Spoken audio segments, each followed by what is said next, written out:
আসুন কিভাবে পাবে সেদিকে যাচ্ছে। তাই সে নবীর উম্মত করে যে আল্লাহ আমাদেরকে আজকের মাহফিল পর্যন্ত কবুল করেছেন এই রজব চাঁদে। আল্লাহু আকবার। কিতাবে আসছে রজব চাঁদে যারা ইবাদতে ঢুকছে রমজানের শবে কদর দহ আল্লাহ পাক তাদেরকে দিয়ে বাহির করে দিবেন। আজকে সেই বরকতময় রজবে যাদেরকে এই মাহফিলে কবুল করেছেন, আজকে সেই আমাদের ভাই রজবে যাদেরকে এই মাহফিলে কবুল করেছেন, আজকে সেই শরীফের রজবে যাদেরকে এই মাহফিলে কবুল করেছেন, আজকে সেই শরীফের রজবে যাদেরকে এই মাহফিলে কবুল করেছেন, আমাদেরকে শুনে বোঝার তৌফিক দেন। সকলে বলুন আমিন।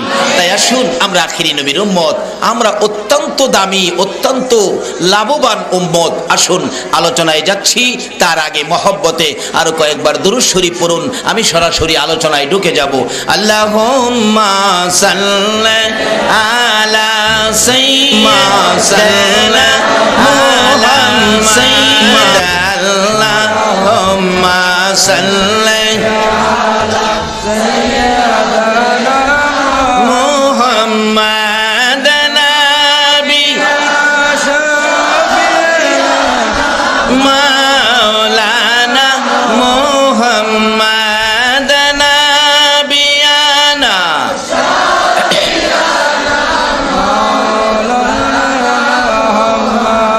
জগতে পাগল কাবার জন্য, কাবা পাগল মাবুদের। জগতে পাগল কাবার জন্য, কাবা পাগল মাবুদের। হায়রে মাবুদ পাগল নবীর জন্য, নবী পাগল উম্মতের। হায়রে মাবুদ পাগল নবীর জন্য, নবী পাগল উম্মতের।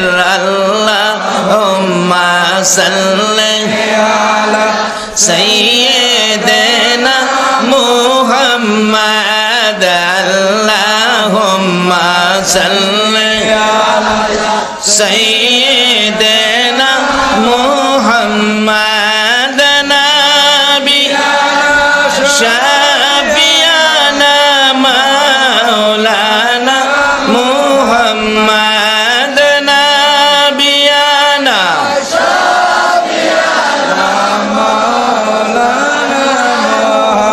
বালাগাল উলা বিকামালিহি কাশাফাদ দুজা বিজামালিহি আসনাত জামিউ খিসালিহি সাল্লাল্লাহু আলাইহি। আসুন আলোচনায় ঢুকি। আমি পবিত্র কোরআন শরীফ থেকে সর্বপ্রথম তালাওয়াত করেছি ইত্তাকুল্লাহ। আল্লাহ পাক আমাদের উদ্দেশ্যে ওয়াজ করেন তোমরা আমাকে ভয় করো। বলুন কাকে ভয় করতে বলছে? সবাই বলুন কাকে? কোন আল্লাহ চিনছেন নি? বডির মধ্যে জিনিসপত্র যা আছে সবগুলো কার দেওয়া? এর একটা জিনিস শ্বশুর বাড়ির থেকে যৌতুক পাইলেন, মামার বাড়ির থেকে ওয়ারিশ পাইলেন, এমন কোন নজির আছে কি? মাথার চুল থেকে পায়ের পাতা পর্যন্ত এ ভরির মধ্যে জিনিসপত্রগুলো কে দিলেন? সে আল্লাহ বলতেছেন তোমরা আমাকে ভয় করো। কারণ আল্লাহর ওলি হইতে গেলে আল্লাহর ভয় ছাড়া ওলি হওয়া যায় না। একজন ওলি কত বড় ক্ষমতাবান! আল্লাহু আকবার। কত বড় ক্ষমতাবান একজন ওলি! যদি একজন আল্লাহর ওলি হওয়া যায়, আমাদের বাংলাদেশের ঘটনা বলছি, আমাদের কিশোরগঞ্জের ঘটনা। একজন আল্লাহর ওলি যার নাম মাওলানা আব্দুল হেলিম হুসাইনি, যিনি আল্লাহকে ভয় করেন। আব্দুল হেলিম হুসাইনি একজন আল্লাহর ওলি, কিন্তু খাজা বাবার মতো তো নয়। খাজা বাবা যেমন আমাদের মধ্যে ওয়ার্ড কমিশনার আছে, তারপরে মেয়র আছে। ওয়ার্ড কমিশনার ওয়ার্ডে কাজ করে, মেয়র সারা সিটি কর্পোরেশনে কাজ করে, একজন এমপি বিরাট দায়িত্ব, তারপরে মন্ত্রী, প্রধানমন্ত্রী, জাতিসংঘের মহাসচিব। তো এরকম ছোটখাটো ওলি হলো মেয়র, যেমন সিটির কাজ করে, কমিশনার ওয়ার্ডের কাজ করে। আমাদের দেশে যে ওলিরা আছে তারা ওয়ার্ড কমিশনারের মতো দেশে কাজ করতেছে। শাহজালাল ইয়ামিনী রহমাতুল্লাহ আলাইহি মেয়রের কাজ করতেছে, জাতিসংঘের মহাসচিবের মতো কাজ করতেছে। খাজায়ে খাজগা গাউসে পাক আব্দুল কাদের জিলানী রহমাতুল্লাহ আলাইহি, জোরে জোরে কান সুবহানাল্লাহ। এই হিসাবগুলো আমাদের বুঝতে হবে। তাদের ডাকের উপর আমার আল্লাহ আমাদেরকে রহমত দেন, তাদের ডাকের উপর আল্লাহ আমাদের শান্তির ফায়সালা করেন, বিপদ মুক্ত করেন। সকলে বলুন আমিন। যাই হোক, বলতেছিলাম একজন ওলির ক্ষমতা কত, যারা আল্লাহকে ভয় করেছে। তার নাম আব্দুল হেলিম হুসাইনি।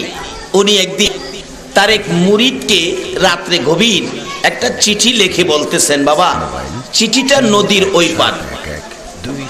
বোঝানোর জন্য বলছি, মনে করুন আনোয়ারা থানায় পাঠাবে, কর্ণফুলী নদীর ওই পারে।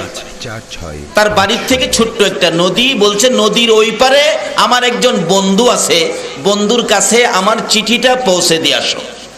ওই মুরিদ বলতেছেন, হুজুর রাত্রের বেলা তো নদীতে নৌকা পাওয়া যাবে না, নদী পার হবো কিভাবে, রাত্র 1টা বাজে, সম্ভব হবে না, আমি সকালে যাব।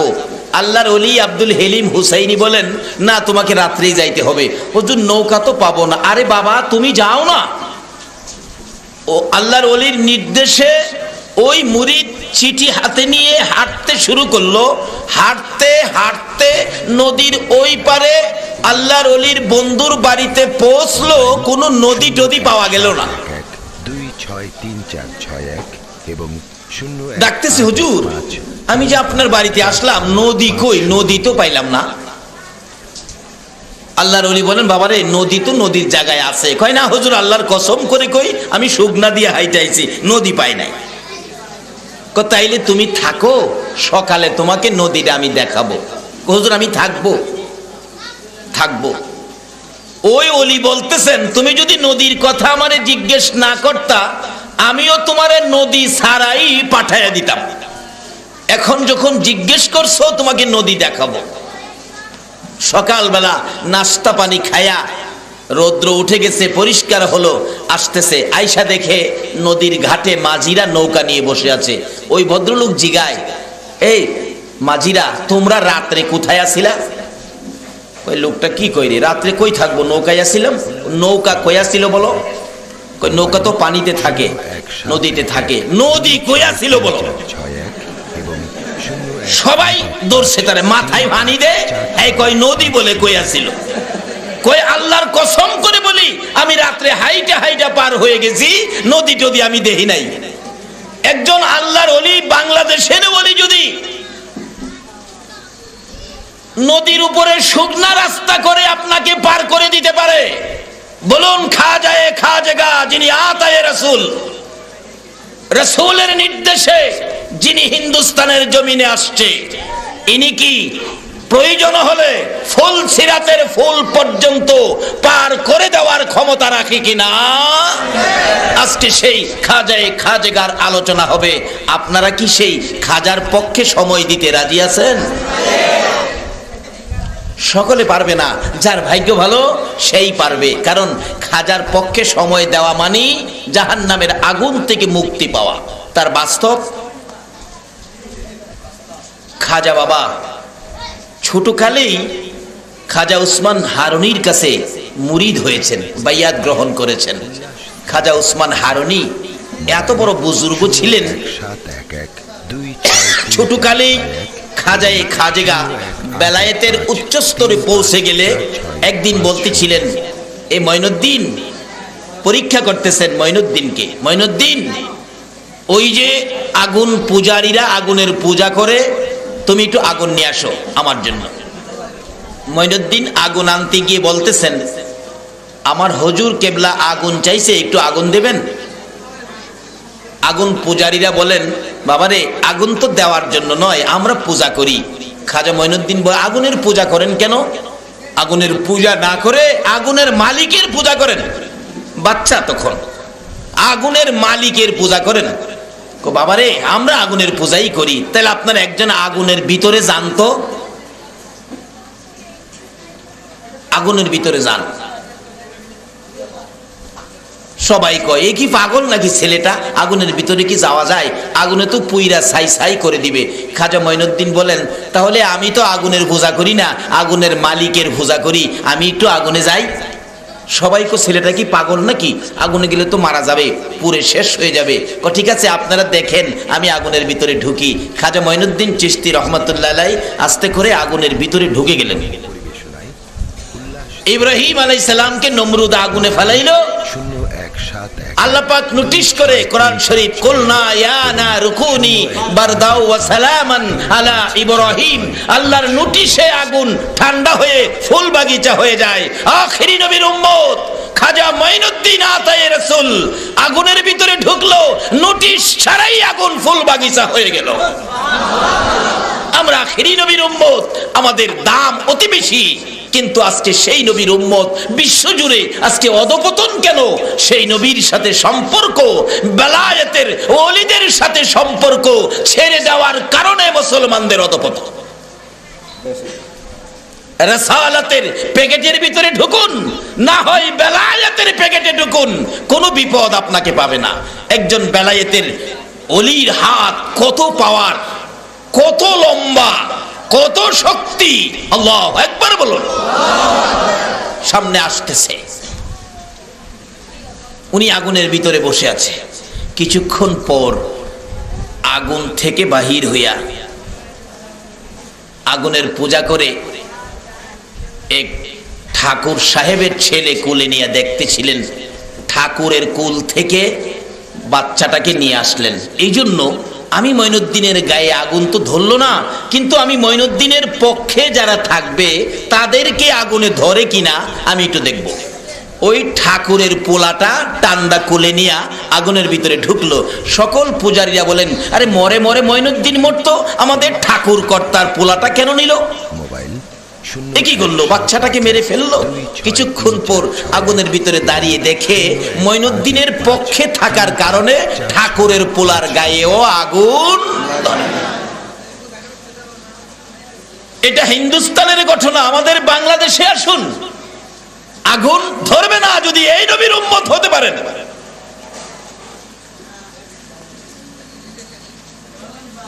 ভাটি এলাকায় মাহে রমজানে, রমজান মাসে এক হিন্দু ভদ্রলোক বিকালবেলা বাজার করে গুড়ের মাখা মুড়ি, গুড় দিয়া যে মাখে মুড়ি দেখেন নাই, যেটা মোয়া কয়, মোয়া, এই মোয়া বাচ্চাকে কিনে দিলেন রমজান মাসে বিকালবেলা। হিন্দু ভদ্রলোক উনি কিনে দিয়ে বললেন বাবারে রোজার দিন মুসলমান রোজা রাখছে, তুমি কিন্তু রাস্তায় খেও না, বাড়িতে গিয়ে খাইবা, রোজাদারের সামনে খাওয়াটা ঠিক না। হিন্দু বেচারা কইতেছে। বাচ্চা মানুষ সেই তো আর বুঝে না, বাজার থেকে বাহির হয়েই কাগজের পুটলা ছিঁড়ে খাইতে শুরু করলো। ওই হিন্দু ভদ্রলোক দৌড়াইয়া গিয়ে বাচ্চাকে খুব মারতেছে, না করলাম মুসলমানদের রোজা রাখছে, তুমি রাস্তায় খেও না, রাস্তায় খেতেছো তোমাকে মেরে ফেলবো। কিন্তু মুসলমানরাই বাঁচাইলেন, বাবা থাক মাইরেন না, ছেলে মানুষ বুঝে না তো, বাচ্চা মানুষ বুঝে না, মারতেছেন কেন, না রোজার দিন খাইলো কেন, আরে মাইরেই ফালামো। এটুকুন ইজ্জত করলেন মুসলমানদের রমজান মাসের রোজাকে। আমি আল্লাহর কসম করে বলছি, ওই হিন্দু ভদ্রলোক মৃত্যুর পরে চিতাশালে নিয়ে গেলেন আগুনে পোড়ানোর জন্য। সারাদিন চেষ্টা করা হলো, তার গায়ের একটা পশম পর্যন্ত পোড়াইতে পারে না। আজকে সেই মুসলমানদের কাজগুলো কোথায়? অবশেষে ওই হিন্দু ভাইকে দাফন করা হলো, একটা পশম আগুনে পোড়াইতে পারে নাই, শুধুমাত্র রমজানের ইজ্জত করার কারণে। খাজা মঈনুদ্দিন চিশতি রহমাতুল্লাহ আলাইহি বাচ্চাটাকে কুলে নিয়ে বসে আছে আগুনে। অনেকক্ষণ পর বাহির হলেন, হিন্দুরা টাইনাটানি করে দেখতেছে, হাই হাই বাচ্চাটারও কিছু হলো না, চেক করে দেখি তো। খাজা মঈনুদ্দিনের পক্ষে থাকার কারণে হিন্দু ভদ্রলোকের ছেলের গায়ের একটা পশম পর্যন্ত আগুনে ধরে নাই। অবশেষে চেক করে দেখে একটা পশমও পড়ে নাই। ওই মজলিসে ইতিহাস লেখে 850 হিন্দু ছিলেন আগুন পূজারী অধিকারী ছিলেন। এই অবস্থা দেখে সঙ্গে সঙ্গে খাজাগার হাত ধরে, খাজা গরিবে নেওয়াজের হাত ধরে 850 হিন্দু কালিমা পড়ে মুসলমান হয়ে গেলেন। আল্লাহ ইয়া রাসূল ইয়া গাউসুল আজম জিন্দাবাদ জিন্দাবাদ। মাশাআল্লাহ। বাবারা ভাইয়েরা, হিন্দুর ছেলে যদি খাজার পক্ষে গেলে আগুনে না ধরে, তাইলে আজকে যারা খাজার স্মরণে আয়োজন করেছেন, যারা খাজাগার আলোচনা শোনার জন্য চারদিক কষ্ট করে দাঁড়িয়ে আছেন, বসে আছেন, আল্লাহ কি এই খাজার উসিলাই নবীর প্রেম ভালোবাসার খাতিরে আল্লাহ কি আমাদেরকে জাহান্নামের আগুন থেকে মুক্তি দিতে পারে না? অবশ্যই পারে। কিভাবে পারবে আরো সামনে আসতেছে। আসুন আলোচনায় যাই। এই ওলিদের প্রথম আমল হলো ইত্তাকুল্লাহ। ওইরকম ওলিদের প্রথম আমল হলো ইত্তাকুল্লাহ। তারা এই আমল করে, ভয় করে কাকে বলুন? ওলি হইতে গেলে প্রথম নম্বরে আমলে আসতে হবে কার ভয়? কিরকম ভয়? হাক্কা তুকাতি, সঠিক ভয়, উচিত ভয়। আমরা তো ভয় করি, নামাজে গেলে ভয় করি, দোকানে আবার সরিষার সাথে সয়াবিন মারি। নামাজে গেলে ভয় করি, মাঠে গেলে ক্ষেতের লাইল কাটি। নামাজে গেলে ভয় করি, অফিসে গেলে ঘুষ খায়। এই চরিত্র সোনার বাংলার সোনার মানুষের আছে কিনা বলুন? বাবারে, এই জন্য আল্লাহর দুনিয়ায় আমার আল্লাহ পাঠায় নাই। দুনিয়াটা কার? কার দুনিয়ায় থাকেন? সে আল্লাহ বলেছে ইত্তাকুল্লাহ, তোমরা আমাকে ভয় করো, হাক্কা তুকাতি, সঠিক ভয়, ভয়ের মতো ভয়। যদি ভয়ের মতো ভয় করতে পারেন, তাহলে খাজা মঈনুদ্দিনের মতো ক্ষমতা আপনারও হবে। খাজা মঈনুদ্দিন যেই নবীর উম্মত, আমরাও ঠিক। খাজা মঈনুদ্দিন যেই কালিমা পড়েছে, আমরাও ঠিক। একটা অক্ষরও বেশকম নাই। বেশকম থাকলে চরিত্রের মধ্যে আছে। খাজা বাবা ভয় করেছে আল্লাহকে, ভেজাল করে নাই দুনিয়াতে। আমরা ভয় করি না আল্লাহকে, ভেজাল ছাড়ি না দুনিয়াতে। আপনারা বাবা গেসুদারাস কেল্লা শহীদের ক্যাসেট শুনেন, চট্টগ্রাম থেকে শুনেন না? কেল্লা বাবার গান শুনেন নাই? গেসুদারাস কেল্লা শহীদ, ওই আখাউড়ার কেল্লা শহীদ মাজারের খাদেম বংশের একজন বড় অফিসার। উনি আমাকে প্রশ্ন করেছেন, হুজুর আপনারা তো মসজিদ করেন, এতিমখানা করেন, মাদ্রাসা করেন, একটা পাগলখানা তো কেউ করলেন না। পাগলগুলো কি আল্লাহর মাখলুক না? একটা পাগলখানা তো কেউ করেন না আপনারা। আমি প্রশ্নের জবাব দিতে পারলাম না। বলুন, সমস্ত পৃথিবী জুড়ে এই পাগলগুলো কোথায় গিয়ে ঠাঁই পায় বলুন? ওলিদের সকল পাগলগুলো যে দেখেন ওলিদের মাজারে পড়ে আছে। উনি আমাকে বললেন, মসজিদ করলেন, মাদ্রাসা করলেন, এতিমখানা করলেন, একটা পাগলখানা তো আপনারা করলেন না। কিন্তু পাগলগুলো তো আল্লাহর মাখলুক, আল্লাহর শ্রেষ্ঠ মাখলুকের মধ্যে তারাও। কিন্তু তাদের তো কেউ জায়গা দেয় না, সবাই তো পাগলদেরকে তাড়ায়। কিন্তু সমস্ত পৃথিবীর আল্লাহর ওলিরা মাটির নিচে শুয়েও এই পাগলগুলোকে আশ্রয় দিয়ে খাবারের ব্যবস্থা করেছে কিনা বলুন? আজকে যায়া দেখেন আজমিরিতে লক্ষ লক্ষ মানুষ খাচ্ছে, বড় পাতিলে রান্না হইতেছে, লক্ষ লক্ষ মানুষ খাইতেছে। বলুন, খাওনগুলোর আয়োজন হয়েছে কার উসিলাই? কার উসিলাই? আল্লাহর উসিলাই বলে। এই এলাকায় কি আরো ওয়াজ হয় নাই? মোবাইল 1711 বাবারা, কথাগুলো বুঝার চেষ্টা করেন। এই দুনিয়া আমাদের নয়। বলুন, দুনিয়ার মালিক কে? আল্লাহ রাব্বুল আলামিনের ওলিরা যেই জায়গায় শুয়েছে, এই জায়গায় খাজা বাবার উসিলাই দেখেন, খাজা বাবার উসিলাই আজমির শরীফের মাজারের চারপাশে হাজার হাজার মানুষ ব্যবসা করে বেঁচে আছে, লক্ষ লক্ষ মানুষ এই খাজার উসিলাই খাওয়ার ব্যবস্থা হয়ে গেছে। তাহলে কি আল্লাহর ওলি আমাদের ক্ষতি করলো না উপকার করলো? ওই রকম ওলিদের পক্ষে থাকা আমাদের দরকার আছে কিনা? বলতেছিলাম বাংলাদেশের ওলির কথা। তবে আজকের ওয়াজ বাংলাদেশে নয়, আজকের ওয়াজ যাব সুলতানুল হিন্দ খাজায়ে খাজগা আতায়ে রাসূল খাজা গরিবে নওয়াজের আলোচনায় যাচ্ছি। আপনাদের একটু লম্বা হলে কষ্ট হবে না তো? আসুন আমি যাচ্ছি। আল্লাহর ওলি খাজা বাবা আল্লাহকে ভয় করতেন কিনা বলুন? আল্লাহকে ভয় করতেন কিনা? তার সাথে সাথে ভয়ের পরে আরেকটা দাবি আছে। 3 5 4 6 সেই দাবিটা কি? ইয়া আইয়ুহাল্লাযীনা আমানু দুখুলু ফিস-সিলমি কাফা, তোমরা পুরাপুরি ভাবে ইসলামের মধ্যে ঢুকো। পুরাপুরি ভাবে কিসে ঢুকতে হবে? খাজা মঈনুদ্দিন চিশতি রহমাতুল্লাহ আলাইহি ইসলামের মধ্যে ঢুকেছে কিনা বলুন? যদি আল্লাহকে ভয় করে পুরাপুরি ইসলামে ঢুকতে পারেন তাহলে আপনার শানে কোরআন শরীফে ঘোষণা হয়ে গেছে। কি ঘোষণা? আলা ইন্না আউলিয়া আল্লাহ লা খাউফুন আলাইহিম ওয়ালা হুম ইয়াহজানুন। তারা আমার বন্ধু। আল্লাহ বলেন নিশ্চয়ই আমার বন্ধু যারা, আমার ওলি যারা, তাদের কোথাও কোনো ভয়, কবরে নাই, মৌতে নাই, হাসরে নাই, মিজানে নাই, কোথাও কোনো ভয় নাই। বলুন আল্লাহর ওলি ছাড়া ভয় নাই এই শব্দ মৌলানা সাহেবের উপর আছে কিনা? নাই।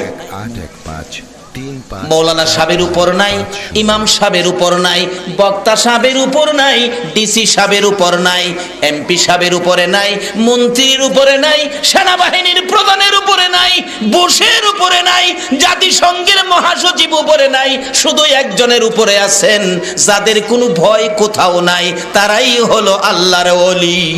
আর এই আকাশ জমিন হইল সৃজন নবীর কারণে। বলুন, আকাশ জমিন হইল সৃজন নবীর কারণে, সেই জমিনে খেলে আল্লাহর ওলি গনে।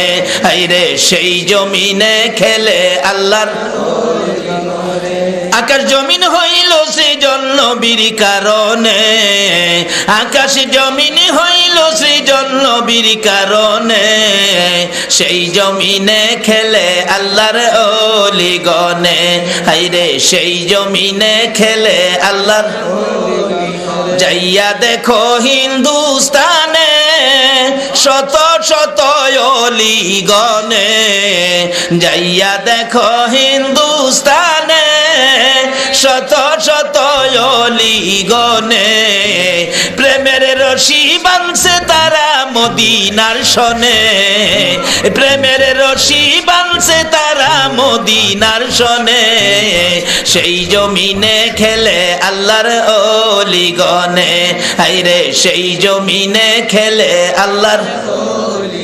দেখলে খাজা বাবার খেলা আসে গনের বারে জ্বালা, দেখলে খাজা বাবার খেলা আসে গনের বারে জ্বালা। আইনা সাগর শুকিয়ে দেই বসে নির্জনে, আইনা সাগর শুকিয়ে দেই বসে নির্জনে, সেই জমিনে খেলে আল্লাহর ওলি গনে। হায়রে সেই জমিনে খেলে আল্লাহর ওলি গনে। খাজা বাবা আল্লাহর ওলি হিন্দুস্তানে গেলেন চলি, খাজা বাবা আল্লাহর ওলি হিন্দুস্তানে গেলেন চলি। 90 লক্ষ মুসলিম হলো খাজার কারণে, 90 লক্ষ মুসলিম হলো খাজার কারণে, সেই জমিনে খেলে আল্লাহর ওলি গনে। হায়রে সেই জমিনে আকাশ জমিন হইল সৃজন নবীর কারণে, আকাশ জমিন হইল সৃজন নবীর কারণে, সেই জমিনে খেলে আল্লাহর ওলিগণে, হায়রে সেই জমিনে খেলে আল্লাহর ওলিগণে। বাবা আমরা আজকে খাজেগা স্মরণে আয়োজিত মাহফিলে আজকের এই রাত্রে লক্ষ লক্ষ মানুষ খাজা বাবার দরবারে হাজিরা দিয়েছে। আমরা আজমিরি যাইতে পারি নাই, বাংলার জমিন থেকে ওই হাজিরার সাথে আমরা সময়টা মিলিয়ে দিলাম। আল্লাহু আকবার বলুন। আজকে যাইয়া দেখেন আজমিরিতে আজকের এই রাত্রে খাজার দরবারে যদি মুসলমানের পিছনে আমার রাসূল, আর সেই রাসূলের পিছনে আছে কে? আরো জোরে বলুন কে? এখন তো রেডিমেড শক্তি হয়ে গেছে, কেউ এদিকে কেউ সেদিকে, কেউ এই ইসলাম কেউ সেই ইসলাম। কোন ইসলামের পক্ষে আমার আল্লাহ নয়, আল্লাহ হলো শান্তির ইসলামের পক্ষে। বলুন আল্লাহ কোন ইসলামের পক্ষে? যে ইসলামে বোমাবাজি নাই, যে ইসলামে মেশিন গান নাই, যে ইসলামে জঙ্গিবাদ নাই, সেই ইসলামের পক্ষে হলেন আমার আল্লাহ, সেই ইসলামের পক্ষে হলেন রাসূল, সেই ইসলামের পক্ষে হলেন খাজায়ে খাজেগা। ইসলাম শব্দের অর্থই হলো কি বলেন না, যে নাকি অশান্তি?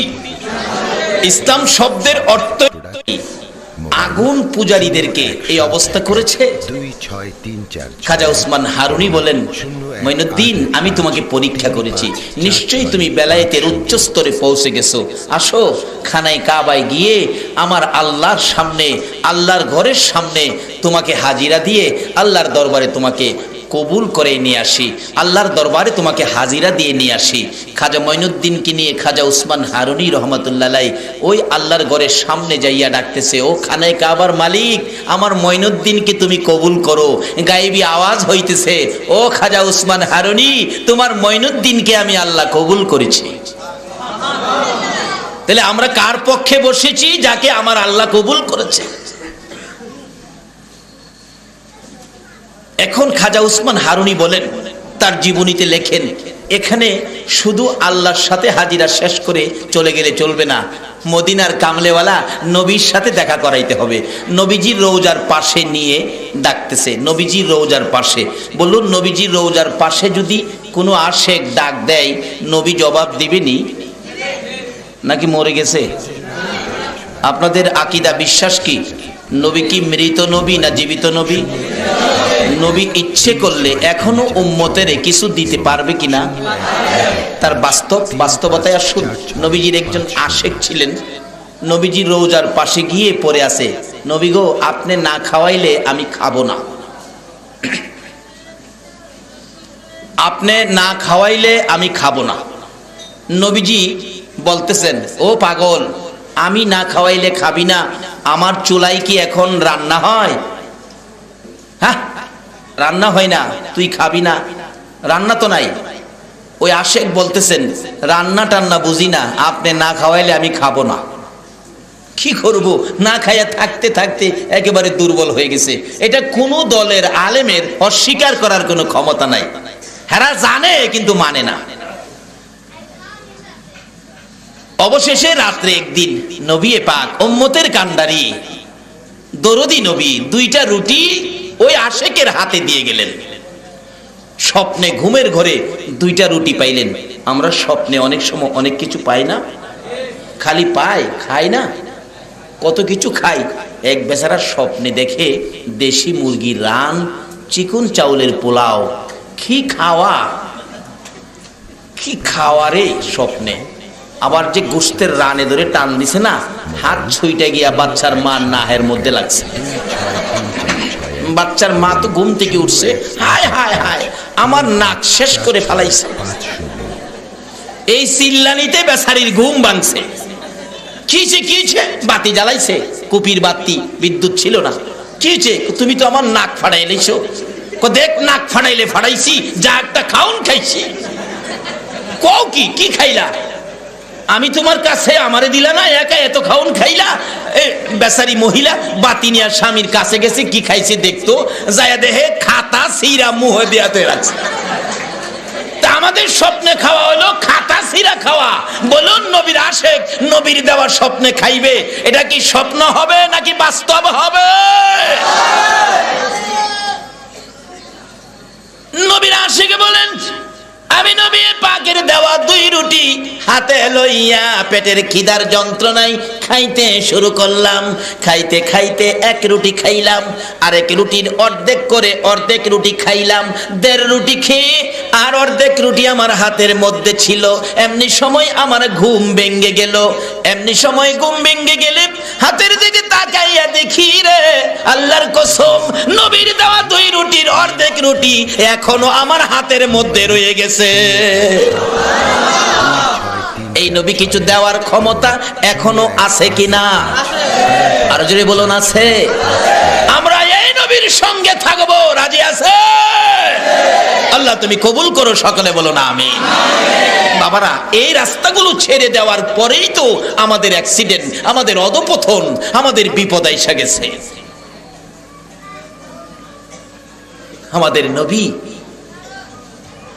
দরবারে নিয়ে গেলেন খাজা মঈনুদ্দিন চিশতি রহমাতুল্লাহ আলাইহি। ডাকতেছেন খাজা উসমান হারুনি, নবী গো, আমার মঈনুদ্দিনকে আল্লাহ পাক কবুল করেছেন। মোবাইল ও নবী, আপনি কবুল করুন। 63461 বলুন রোজার ভিতর থেকে আওয়াজ আসবে কিনা? 4650। রোজার ভিতর থেকে আওয়াজ আসতেছে, ও খাজা উসমান হারুনি, তোমার মঈনুদ্দিনকে আল্লাহ কবুল করার আগে আমার সাথে পরামর্শ হইছে। আমি খুশি হয়েছি আমার মঈনুদ্দিনকে আমার আল্লাহ কবুল করেছে। মঈনুদ্দিনের জীবনী, উনি নবী পাকের মসজিদে নববীর মেহমান। এশারের নামাজ পর্যন্ত পড়লেন মসজিদে নববীতে। এশারের নামাজ পড়ে সব মুসল্লি মসজিদ থেকে বের করে দেওয়া হয়। মসজিদে নববীতে রাত্র 10টার পরে কোনো মানুষ থাকতে দেয় না, বের করে দিয়ে দরজা বন্ধ করে দেওয়া হয়। কিন্তু রওজা পাকের খাদেমকে নবীজি বলতেছেন, মঈনুদ্দিনকে থাকতে বলো। আপনারা যার স্মরণে বসেছেন রাসূল তাকে থাকতে বলে। বলুন আজকে যারা বসেছেন রাসূল তাদের খোঁজ খবর নিতেছে কিনা? যদি রাসূলের দয়ার নজরে পড়ে থাকেন, আপনারা মাহফিলে বসে আছেন, দাঁড়িয়ে আছেন, মনে কোনো অশান্তি থাকবে না। আমি জানতে চাই, যদি রাসূল পাকের দয়ার নজরের ভিতরে থাকেন, আপনাদের শান্তি লাগবে, অশান্তি লাগবে না? এখন আপনাদের শান্তি লাগে না, অশান্তি লাগে? নারে তাকবীর, নারে রিসালাত, নারে গাউসিয়া। বাবারা বসুন, মদিনার কামলেওয়ালা নবীর নেক নজর এসে গেছে। আল্লাহর রহমত বর্ষিত হচ্ছে, ধৈর্যের সহিত বসুন। নবীজি খাদেমকে বললেন, তুমি মঈনুদ্দিনকে থাকতে বলো। খাদেম ঘোষণা দিলেন রওজা পাকের পাশে দাঁড়িয়ে, মঈনুদ্দিনকে রাসূল থাকতে বলেছে। রাসূল রওজা পাকের ভিতর থেকে এখনো কথা বলার ক্ষমতা আছে কিনা? এখনো রওজা পাকের ভিতর থেকে প্রয়োজনে বাহির হওয়ার ক্ষমতা আছে কিনা? যেটা কোন দলের আলেমের অস্বীকার করার ক্ষমতা নাই। আহমদ রেফাই নামে নবীজির একজন আশেক ইরাকের জমিন থেকে গিয়েছিলেন রওজা পাকের চারপাশে। তখন রডের ঘেরাও ছিল না, খালি খালি ছিল। তখন তো লোকজন কম ছিল, এখন মানুষের ভিড় বেশি বিদায় রডের পিঞ্জরা দিয়ে ঘেরাও করে মজবুত করে দিয়েছে, যাতে ধাক্কা ধাক্কিতে নবীজি রওজার পাশে চাপ না লাগে। এত ভিড় তখন ছিল না। আহমদ রেফাই রওজা পাকের পাশে গিয়ে ডাকতেছে, নবী গো, আমি ইরাক থেকে আসছি, আমি আপনার আশেক, আমি আপনার পাগল।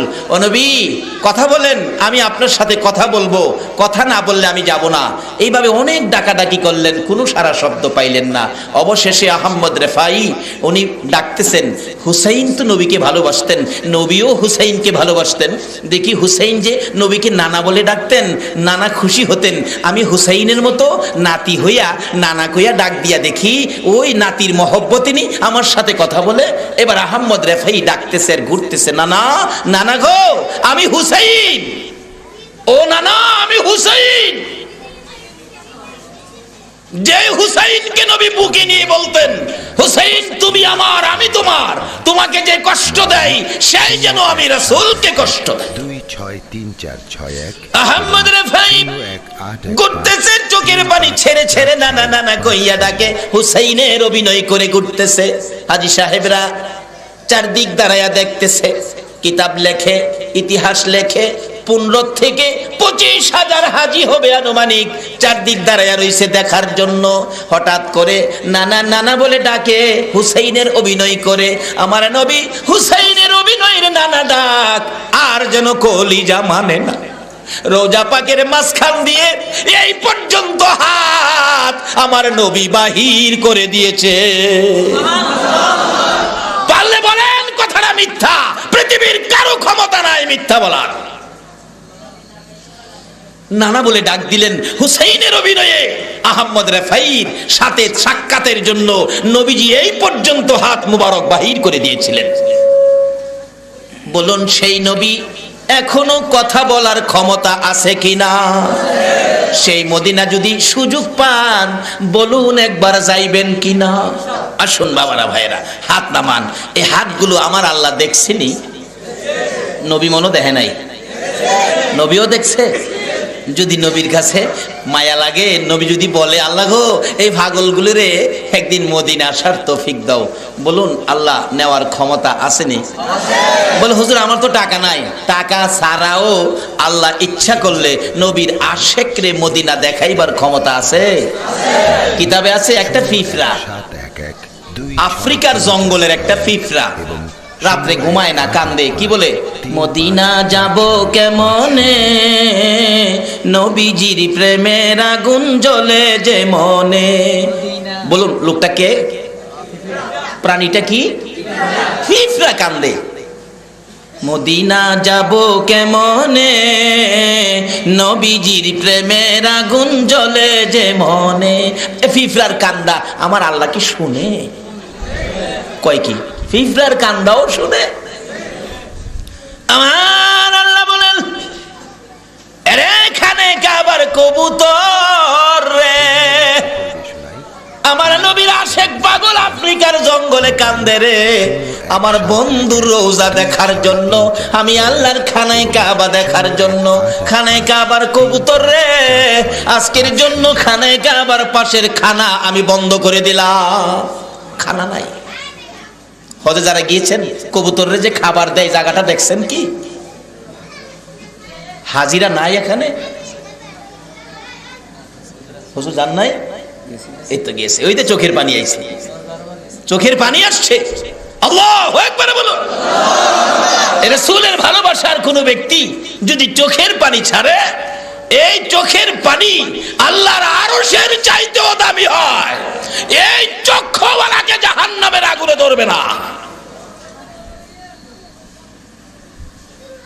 একটা জায়গা আছে কবুতররে খাবার দেয়, গম দেয়, হাজার হাজার কবুতর নাইমা খায়। মক্কাতেও আছে, মদিনাতেও জান্নাতুল বাকির পাশে এই কবুতরে খাবার দেওয়ার জায়গা আছে। আমি নিজেও 1 রিয়াল টাকার গম কিনে মদিনাতে কবুতরকে দিয়েছি। মক্কাতে দেই নাই, মদিনাতে দিয়েছি। 01815 আমার আল্লাহ ঘোষণা দিলেন, ও মক্কার কবুতর, ও মদিনার কবুতর, আর খাবার এই দেশে তোদের খাবারের বাজেট নাই রে, আমি বন্ধ করে দিলাম। তোদের খাবারের জন্য আফ্রিকার জঙ্গলে চলে যাইতে হবে। কবুতরগুলো আমার আল্লাহর নির্দেশ মানে কিনা বলুন? কবুতর যায় রে উইরা উইরা আফ্রিকার জঙ্গলে। আফ্রিকার জঙ্গলে যাইয়া যখন কবুতরের জাক নেমে গেল, আমার আল্লাহ বলেন, মদিনার পাগল রে, ও মদিনার পাগল, কবুতরকে বিমান বানাইয়া আফ্রিকার জঙ্গলি আর ফুট বানাইয়া দিলাম। আয় বিমানে উঠে যায়। ওই মদিনার পাগল পিঁপড়া টুকুন আস্তে আস্তে যাইয়া কবুতরের পাখার ভিতরে ঢুকেছে। আল্লাহু আকবার বলো। আফ্রিকার জঙ্গলের পিঁপড়াকে যদি কবুতরের বিমান বানাইয়া মদিনা নিতে পারে, বাংলার চট্টগ্রামের আশেক পাগল কি আমার আল্লাহ মদিনা নিতে পারে না? ও পিঁপড়া উঠো, বিমানে উঠো। পিঁপড়া আস্তে আস্তে উঠে কবুতরের পাখার ভিতরে ঢুকে গেছে। এবার কবুতরের নির্দেশ হলো বিমান ছেড়ে দাও, বিমান ছেড়ে দাও। ঝাঁকে ঝাঁকে কবুতর উঠতে উঠতে মদিনায় পৌঁছে গেল। মদিনায় নেমে ওই পিঁপড়া নবী পাকের রওজার পাশে সালাম জানাইলো, চোখের পানি দিয়ে মদিনার পাশে চোখের পানি দিয়ে কলিজা ঠান্ডা করে ডাকতেছে, আল্লাহ গো আমি কি তোমার ঘর দেখতে পারবো না? পিঁপড়া বলে। ওই কবুতরের পাখার নিচে আবার যখন উঠে গেল পিঁপড়া, আমার আল্লাহ কবুতরকে বিমান বানাইয়া ওই পিঁপড়াকে মক্কায় খানায় কাবার পাশে পৌঁছাইয়া দেয়। সে আল্লাহ কি এখনো আছে?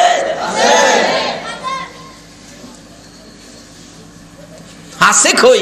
থাকলে দিয়ে আমাদের বিপদ যায় না। আল্লাহ আছে ঠিকই, কিন্তু আমরা আল্লাহরে চিনি না। চিনেছে আল্লাহর ওলিরা। তাই বলতেছিলাম লম্বা হয়ে গেছে, কষ্ট হইতেছে আপনাদের। খাজা মঈনুদ্দিন চিশতি রহমাতুল্লাহ আলাইহি নবী পাকের রওজার পাশে নবীজি বলতেছেন, মঈনুদ্দিনকে থাকতে বলো। বলুন আজকের মাহফিলে হাজার হাজার মানুষ, আমি যদি ডাইকে কই আব্দুল মালেক মাহফিলের পরে থাকবেন, আব্দুল মালেক, আচ্ছা মালেক নামের যারা আছে সবাই তো আসবে, আসবে না? কারণ আমি তো কোন মালেক, কোন জায়গার মালেক, বাপের নাম কি এ কথা তো বলি নাই, শুধু বলেছি মালেক থাকবেন। দেখবেন কয়েকজন মালেক, এখানে কি মালেক একজন হবে? মালেক নামের আসেননি কেউ? মালেক আছে? মালেক নাই? কে হাত তুলেন তো মালেককে দেখি না। ওই যে এইদিকে আছে একজন, এইদিকে আছে আরেকজন, দুইজন তো হয়ে গেলাম। আর লক্ষ লক্ষ মানুষের মধ্যে বলুন মঈনুদ্দিন কি একজন হবে না আরো মঈনুদ্দিন আছে? কিন্তু ঘোষণা হলো মঈনুদ্দিনকে থাকতে বলো। নবীজি রওজা পাকের খাদেম ঘোষণা দিলেন মঈনুদ্দিন কে, মঈনুদ্দিন থাকেন। এত শত শত মঈনুদ্দিন আয়েশা দাঁড়াইছে, হুজুর কেন রাখছেন? হায় হায়, রাসূল বলছে মঈনুদ্দিনকে, তাহলে একজনের দিকে ইঙ্গিত করেছে। এখন তো শত শত মঈনুদ্দিন, এখন সমস্যায় পড়ে গেছে। খাদেম আবার গিয়ে বলেন, ইয়া রাসূলুল্লাহ কোন মঈনুদ্দিনকে বলেছেন? রাসূল বলেছেন মঈনুদ্দিন চিশতি।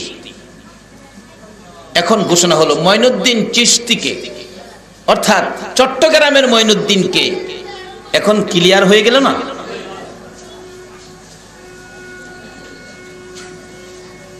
হুজুর আমি আপনাকে রাসূল থাকতে বলছে। নবীজি রওজার পাশে তখন ঘেরাও ছিল না, রডের ঘেরাও ছিল না, রওজার পাশে বসায়া খাদেম সহ চলে গেলেন। খাদেমও চলে গেছে, এখন কেউ নাই, দরজা জানালা বন্ধ।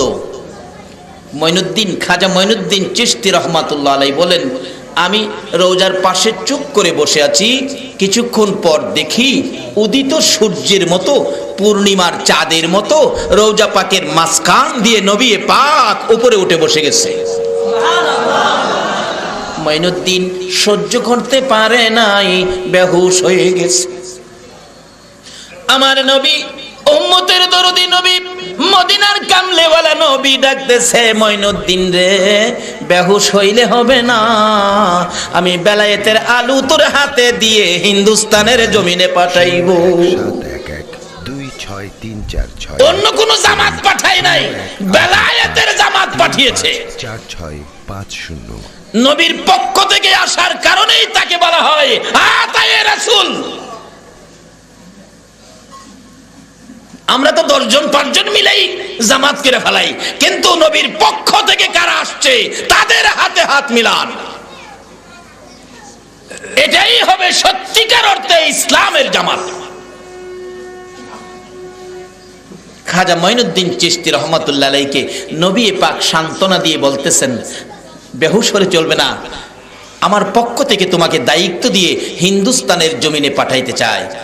মঈনুদ্দিন জ্ঞান ফিরে আসলে প্রশ্ন করেন, ইয়া রাসূলুল্লাহ, আমি তো হিন্দুস্তান চিনি না। রাসূল রাস্তার ম্যাপ দিলেন, এইভাবে হিন্দুস্তানে যাইবা। তখন রাত্র শেষ, সকালবেলা বিদায় হয়ে নবীর পক্ষ থেকে খাজায়ে খাজগা আতায়ে রাসূল খাজায়ে গরিবে নওয়াজ হিন্দুস্তানের দিকে রওনা হয়ে গেলেন, এসে গেলেন।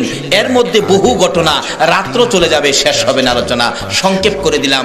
চলে আসলেন হিন্দুস্তানের জমিনে, এসে আস্তানা গাড়লেন পিত্তিরাইয়ের বাড়ির কাছাকাছি।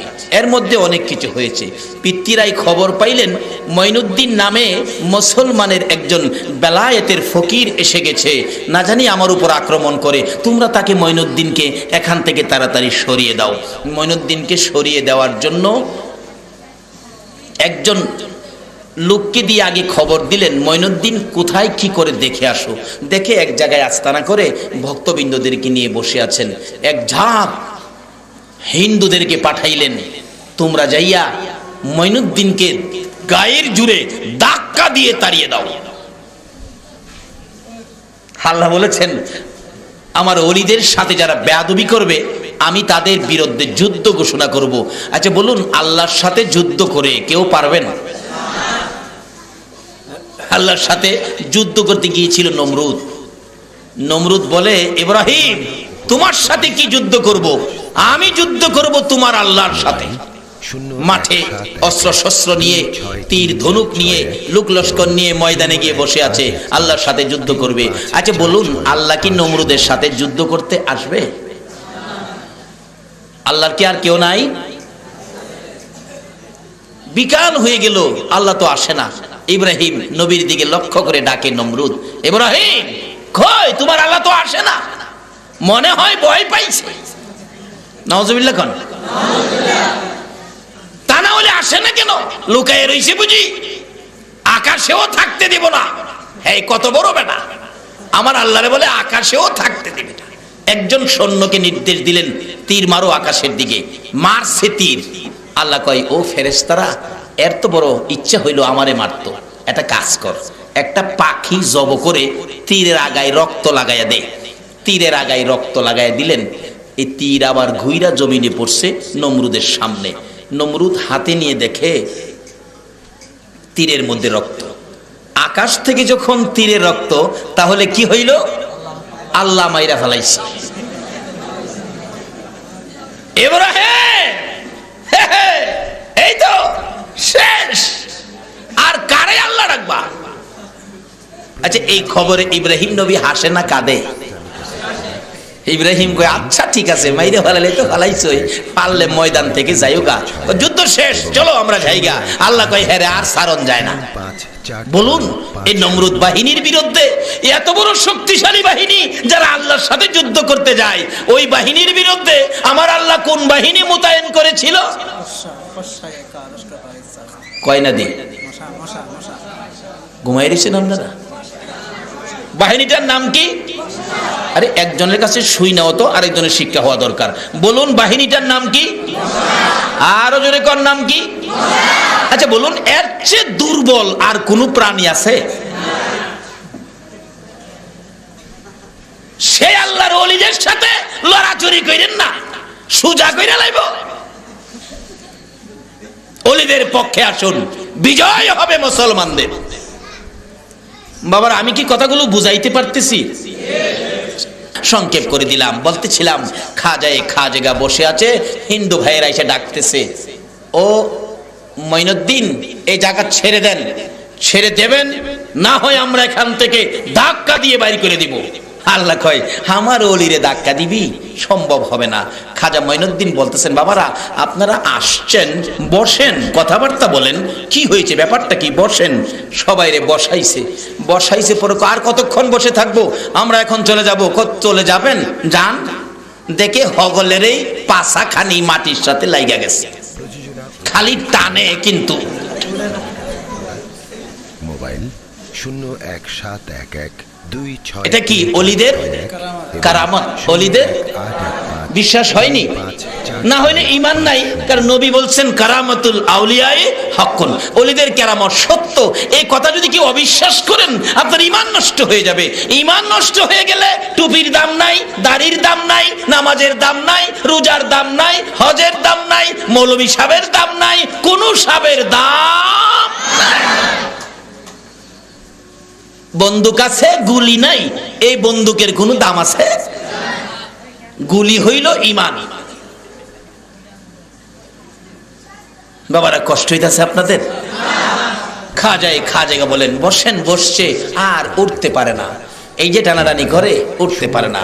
আরো কিছু লোক পাঠাইছে, খবর দেখে আসো ব্যাপার কি। আইছে কিছু লোক, কি ব্যাপার কি ব্যাপার, এরা এটা করতেছে কেন? কো বাবা তোমরাও বসো। বসলে আর উঠতে পারে না। এইভাবে আরো লোক পাঠাইছে, বসো। বসলে আর উঠতে পারে না। অবশেষে পিতৃরাই কয় ব্যাপারটা কি? একজন গুপ্তচর পাঠাইছে, তুমি কাছে যাও না, দূর থেকে দেখো। দূরে যায় দেখ খালি টানাটানি। কি ব্যাপার রাজামশাই, অবস্থা ভালো না? টানাটানি। কই কি? হ্যাঁ। তুমি কাছে গেছো? কাছে গেলে আমারেও টানাইবো। আপনি যাই দেখেন আপনারেও টানাইব। তখন টানাটানি আর কত করবে, কাহিল হয়ে গেছে। একজন বলেন হুজুর আমাদেরকে মাফ করে দেন, আমরা আর আপনারে ক্ষতি করার জন্য আসবো না, যাও তোমাদেরকে মাফ করে দিলাম। বলুন টানাটানি আছে? ছুটে গেছে, ছুটে গেছে। এই জন্য এখনো গেলাম ওই রকম অলিদের কাছে মুসলমান যায় কিনা বলুন? এক কিসিমের ভাইয়ের আছে ফতোয়া দেয় মাজারে যাউন শিরক, মাজারে যাউন বেদাত। দেখেন না যুক্তি দেয়, মাজারে লাল নিশান দিয়ে রাখছে, এখানে যাওয়া যাবে না। লাল নিশান দিয়ে রাখছে, এখানে যাওয়া যাবে না। আসলে লাল নিশান দেওয়ার অর্থ যাওয়া যাবে না এইটা বুঝাইছে না, হেরা বুঝেই না। এখানে লাল নিশান দেওয়ার অর্থ হলো আল্লাহর অলির কাছে বেয়াদবের সহিত আইসো না, আদবের সহিত আসো। লাল নিশানের অর্থ হলো বেয়াদবি করে আসো না, আদবের সহিত আসো। তার বাস্তবতায় আসুন, দেখবেন 33,000 ভোল্টেজের কারেন্টের তার আপনাদের চট্টগ্রামে সাপ্লাই দিবে। বলুন কিসের মাধ্যমে দেয়?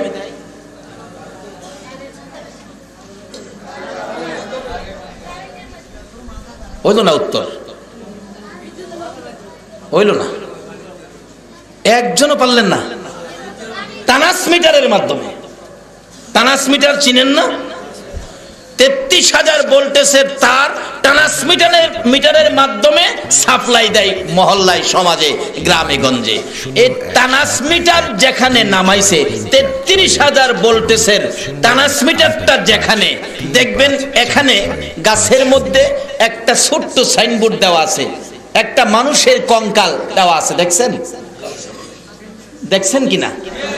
আবার একটা লাল করজ দেওয়া আছে।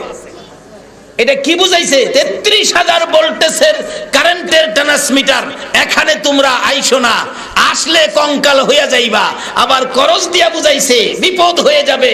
ইংরেজিতে লেখছে ডেঞ্জার, বাংলাতে লেখছে কি? এই যে ওহন বুঝে লাইছে কি লেখছে? বিপজ্জনক। এত কিছু সংকেত দেওয়ার পরেও বলুন যারা এই ট্রান্সমিটার সম্পর্কে অভিজ্ঞ তারা ট্রান্সমিটারের কাছে কি যায় না? যারা এই ট্রান্সমিটারের কাছে যাওয়ার আদব জানে না তাদের জন্য সংকেত। লাল নিশান হলো যারা ওলিদের সাথে আদব জানে না তাদের জন্য লাল নিশান। বাবারা ভাইরা, আমি কি কথাগুলো বুঝাইতে পারতেছি? লাল নিশানে কোনো দোষ, বরঞ্চ লাল নিশানে আরো বিপদ থেকে মুক্ত করে। যেমন ছোট সময়, অন্তত পক্ষে 15-20 বছর আগে একটা ঘটনা পত্রিকায় পেয়েছি, আপনাদের চট্টগ্রামের ঘটনা। আসলে চট্টগ্রাম আলেম ওলামার দেশ, মসজিদ মাদ্রাসার দেশ, চট্টগ্রাম আল্লাহর ওলির দেশ। সেই দেশের ঘটনাগুলো স্মৃতি হয়ে যায়, ইতিহাস হয়ে যায়। সম্ভবত 2000 লাইনে, রেল লাইনে 2000 রেল লাইন আছে না?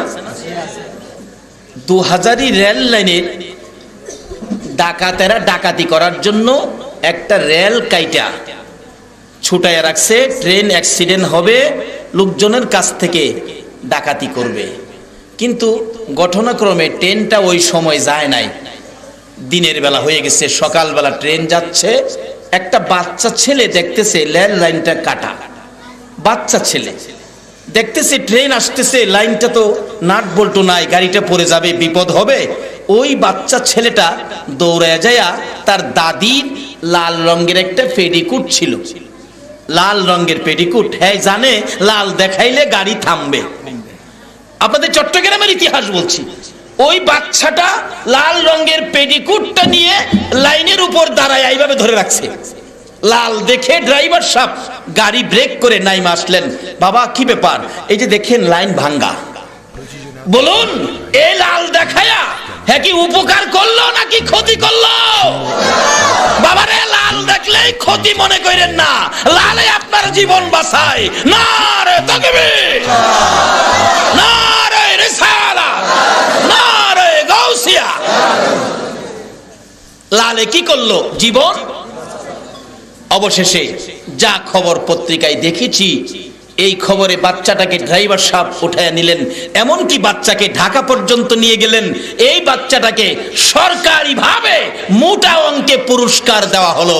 বলুন লাল দিয়ে যাকে বাঁচাইলেন নিজেও বাঁচলেন, এতে কি ক্ষতি হলো না উপকার হলো? বাবারে লাল দেখেই আন্তাজি অন্যদিকে আলোচনা করে মানুষকে বিভ্রান্তির পথে নিও না। লাল কোনোদিন বিপদ নয়, লাল বিপদ থেকে আপনাকে বাঁচায়। বাবারা কষ্ট হইতেছে আপনাদের। খাজা মঈনুদ্দিন চিশতি রহমতুল্লাহ আলাইহি লোকজন আসে চলে গেলেন। অবশেষে আরেক গ্রুপ পাঠাইলেন, এই গ্রুপ তো মুসলমান হয়ে গেলেন। লম্বা হয়ে যাচ্ছে, সংক্ষেপ করে দিচ্ছি। আরেক গ্রুপ পাঠাইলেন বন্দুক দিয়ে, বাঁশের বন্দুক ছিল তখন। বন্দুক দিয়ে পিত্তিরাই বলছে তোমরা যাও, কমান্ডারকে স্যার আমি, তুমি হুকুম দিবে, একই সাথে আক্রমণ করবে, মঈনুদ্দিনকে উড়াইয়া দিবে। নবীর পক্ষ থেকে আসছে আল্লাহর ওলি, এরা বলে উড়াইয়া দিব। কি বলেন সম্ভব হবে? পাহাড়ের উপর থেকে চারদিক ঘেরাও করে বন্দুক ফিট করছে, বাঁশের বন্দুক। খালি কমান্ডিং অফিসার বলতেছেন ফায়ার, ফায়ার বলার সাথে সাথে সকল সৈন্যরা বলে হুজুর আমরা চোখে দেখি না। চোখ হগলতের কি হলো? অন্ধ। এটা কি অলিদের? অলিদের। এইভাবে ভারত সমস্ত ভারত জয় করেছে, সুলতানুল হিন্দ হয়েছে, একদিনও হাতে তরবারি নেয় নাই, শুধুমাত্র কারামত দিয়ে শান্তির ইসলাম প্রচার করেছে। আজকে সেই অলিদের পক্ষে যদি আসুন, আবার দেশে শান্তি ফিরে আসবে, তার আগে নয়। কমান্ডিং অফিসার কয় কি ব্যাপার? কয় চোখে দেখি না। কয় তোরা দেহস না? আমিও দেখি। খাজা বাবা মাপ চাই, চোখ খুলে গেল। কয় শুন খবর পৌঁছা। পিত্তিরাই কয় কইবার আগে গুলি ছাইরা দিবি, অর্ডার দিবার আগেই গুলি ছাইরা দিবি। অর্ডার দিবার আগে কমান্ডিং অফিসার বলেন আমি বলার আগেই গুলি ছাইরা দিবি। এই নিয়ত করে খালি বলার বাও করছে, এমনি সৈন্যরা কয় কমান্ডিং অফিসার কমন কইরেন না, আমরা দেখি না। কি ব্যাপার? অবশেষে সবাই বলতেছেন মঈনুদ্দিন মাফ করে দেন। মাফ করে দিল। কয় আর গুলির অর্ডার দিয়েন না, যেই মঈনুদ্দিনের দিকে গুলির নিয়ত করলে চক্ষু অন্ধ হয়ে যায়। আমরা এই মঈনুদ্দিনের হাত ধরে মুসলমান হয়ে গেলাম। অবশেষে একটা সুন্দরী মেয়েকে পিত্তিরাইয়ের মা পরামর্শ দিলেন, বাবা মঈনুদ্দিনের দুর্বল করতে হলে একটা কাজ করো, কি একটা সুন্দরী মেয়েকে উলঙ্গ করে সুন্দর করে সাজায়া মঈনুদ্দিনের সামনে পাঠিয়ে দাও। সুন্দরী মেয়ে একটা অলির কাছে পাঠাইলেন। অলির মনটাকে এদিক সেদিক করতে পারলে মঈনুদ্দিনকে দুর্বল করা যাবে, মুসলমানকে শেষ করা যাবে। তাইলে তুমি পারো। একটা সুন্দরী মেয়ে আইনা পাঠাইয়া দিলেন। নাচতে নাচতে গান গাইতে গাইতে মঈনুদ্দিনের সামনে গিয়ে দাঁড়াইলেন। মঈনুদ্দিন একটা আসুন কিভাবে পাবে সেদিকে যাচ্ছে। তাই সে নবীর উম্মত করে যে আল্লাহ আমাদেরকে আজকের মাহফিল পর্যন্ত কবুল করেছেন এই রজব চাঁদে। আল্লাহু আকবার।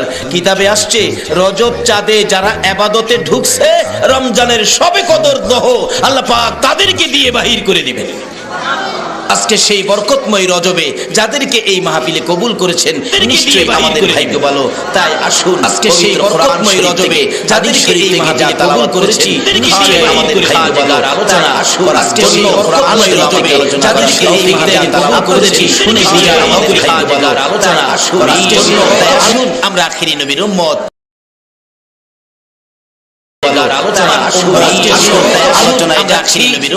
মহব্বতে আরো কয়েকবার দুরূদ শরীফ পড়ুন। আমি সরাসরি আলোচনায় ঢুকে যাব।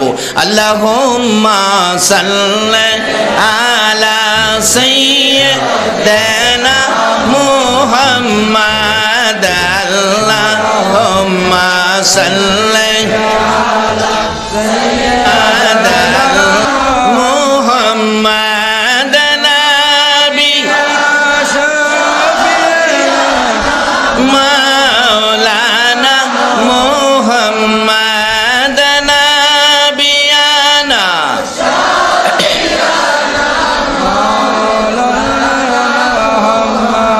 জগতে পাগল কাবার জন্য কাবা পাগল মাবুদের জগতে পাগল কাবার জন্য কাবা পাগল মাবুদের হায়রে মাবুদ পাগল নবীর জন্য নবী পাগল উম্মতের হায়রে মাবুদ পাগল নবীর জন্য নবী পাগল উম্মতের আল্লাহুম্মা সাল্লি আলা সাইয়্যিদিনা মুহাম্মাদ আল্লাহুম্মা সাল্লি আলা সাইয়্যিদিনা মুহাম্মাদ নবী শাফিয়ানা মাওলানা মুহাম্মাদ নবিয়ানা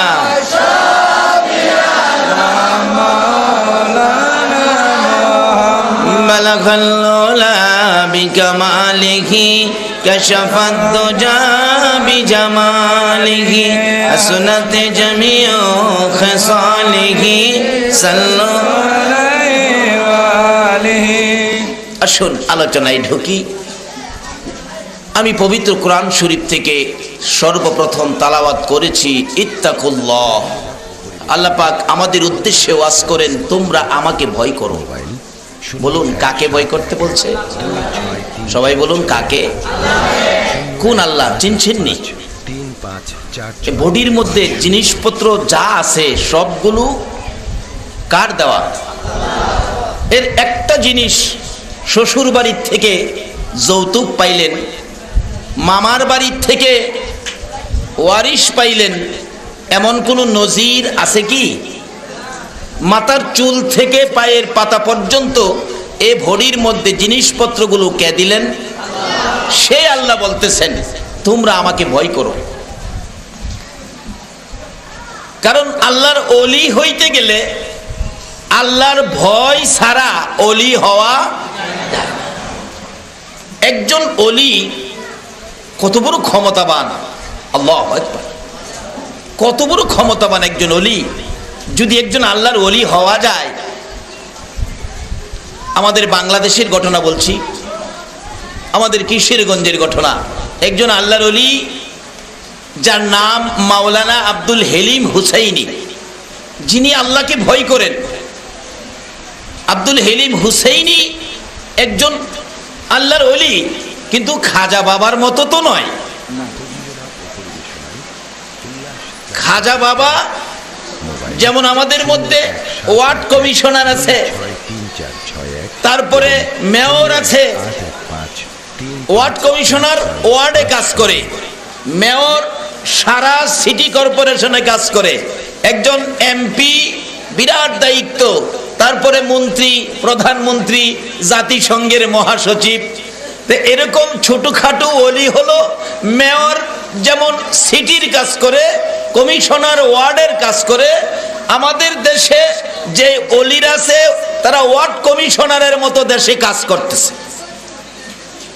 শাহজালাল ইয়ামিনী রহমাতুল্লাহ আলাইহি মেয়রের কাজ করতেছে, জাতিসংঘের মহাসচিবের মতো কাজ করতেছে। খাজায়ে খাজগা গাউসে পাক আব্দুল কাদের জিলানী রহমাতুল্লাহ আলাইহি, জোরে জোরে কান সুবহানাল্লাহ। এই হিসাবগুলো আমাদের বুঝতে হবে। তাদের ডাকের উপর আমার আল্লাহ আমাদেরকে রহমত দেন, তাদের ডাকের উপর আল্লাহ আমাদের শান্তির ফায়সালা করেন, বিপদ মুক্ত করেন। সকলে বলুন আমিন। যাই হোক, বলতেছিলাম একজন ওলির ক্ষমতা কত, যারা আল্লাহকে ভয় করেছে। তার নাম আব্দুল হেলিম হুসাইনি। উনি একদিন তার এক মুরিদকে রাত্রে গভীর একটা চিঠি লিখে বলতেছেন, বাবা চিঠিটা নদীর ওই পার। বোঝানোর জন্য বলছি, মনে করুন আনোয়ারা থানায় পাঠাবে, কর্ণফুলী নদীর ওই পারে। তার বাড়ির থেকে ছোট্ট একটা নদী, বলছে নদীর ওই পারে আমার একজন বন্ধু আছে, বন্ধুর কাছে আমার চিঠিটা পৌঁছে দিয়ে আসো।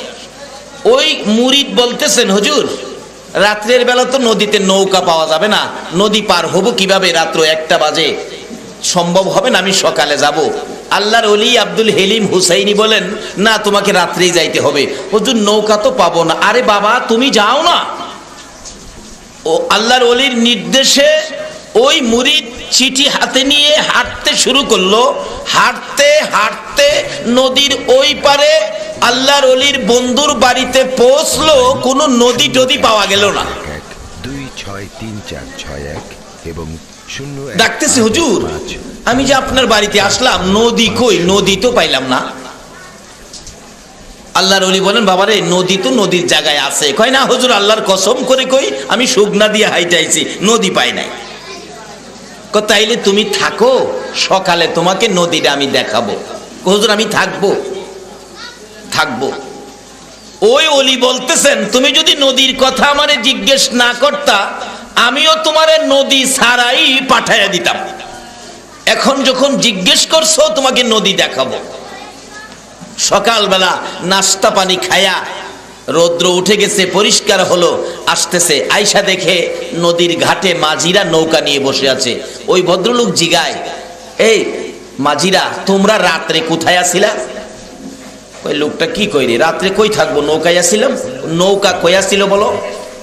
নৌকা তো পানিতে থাকে, নদীতে থাকে। নদী কই আসছিল বলো? সবাই দৌড়ছে, তারে মাথায় ভানি দে, এই কই নদী বলে কই আসছিল। কই আল্লাহর কসম করে বলি, আমি রাত্রে হাইটা হাইটা পার হয়ে গেছি, নদী যদি আমি দেখি নাই। একজন আল্লাহর ওলি, বাংলাদেশের ওলি যদি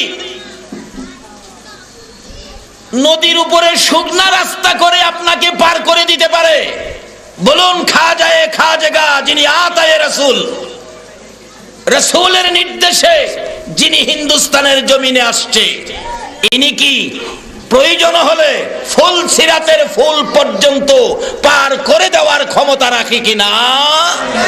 আজকে সেই খাজায়ে খাজগার আলোচনা হবে। আপনারা কি সেই খাজার পক্ষে সময় দিতে রাজি আছেন? সকলে পারবে না, যার ভাগ্য ভালো সেই পারবে। কারণ খাজার পক্ষে সময় দেওয়া মানে জাহান্নামের আগুন থেকে মুক্তি পাওয়া। তার বাস্তব খাজা বাবা ছোটকালেই খাজা উসমান হারুনির কাছে মুরিদ হয়েছেন, বাইয়াত গ্রহণ করেছেন। খাজা উসমান হারুনি এত বড় বুজুর্গ ছিলেন, ছোটকালেই খাজায়ে খাজগা বেলায়েতের উচ্চ স্তরে পৌঁছে গেলে একদিন বলতেছিলেন, এই মঈনুদ্দিন পরীক্ষা করতেছেন মঈনুদ্দিনকে, মঈনুদ্দিন ওই যে আগুন পূজারীরা আগুনের পূজা করে, তুমি একটু আগুন নিয়ে আসো আমার জন্য। মঈনুদ্দিন আগুন আনতে গিয়ে বলতেছেন, আমার হুজুর কেবলা আগুন চাইছে, একটু আগুন দেবেন। আগুন পূজারীরা বলেন, বাবারে আগুন তো দেওয়ার জন্য নয়, আমরা পূজা করি। খাজা মঈনুদ্দিন বলে, আগুনের পূজা করেন কেন? আগুনের পূজা না করে আগুনের মালিকের পূজা করেন। বাচ্চা তখন, আগুনের মালিকের পূজা করেন। বাবারে আমরা আগুনের পূজাই করি। তাহলে আপনার একজন আগুনের ভিতরে যান তো, আগুনের ভিতরে যান। সবাই কয় এ কি পাগল নাকি ছেলেটা, আগুনের ভিতরে কি যাওয়া যায়? আগুনে তো পুইরা ছাই ছাই করে দিবে। খাজা মঈনুদ্দিন বলেন, তাহলে আমি তো আগুনের পূজা করি না, আগুনের মালিকের পূজা করি, আমি একটু আগুনে যাই। সবাই কো ছেলেটা কি পাগল নাকি, আগুনে গেলে তো মারা যাবে, পুরে শেষ হয়ে যাবে।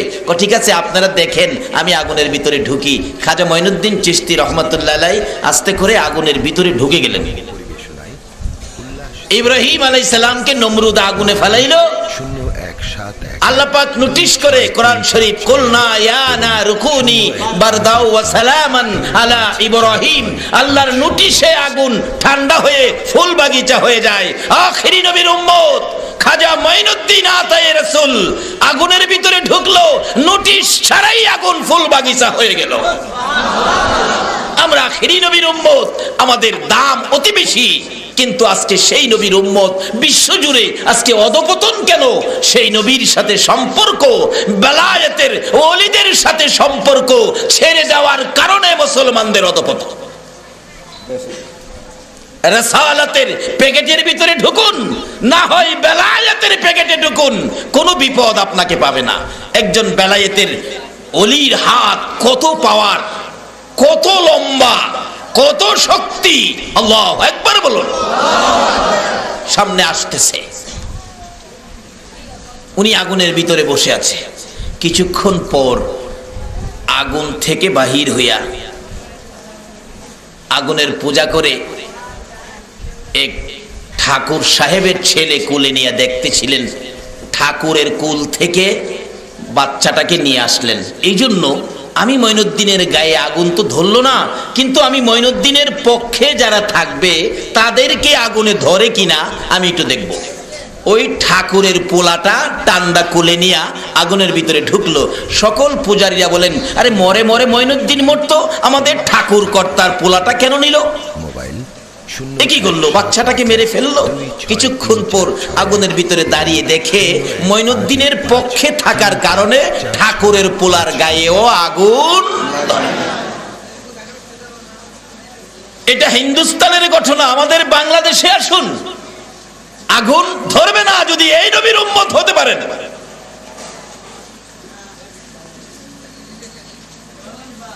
ভাটি এলাকায় মাহে রমজানে, রমজান মাসে এক হিন্দু ভদ্রলোক বিকালবেলা বাজার করে গুড়ের মাখা মুড়ি, গুড় দিয়া যে মাখে মুড়ি, দেখেন নাই যেটা মোয়া কয়, মোয়া, এই মোয়া বাচ্চাকে কিনে দিলেন রমজান মাসে বিকালবেলা।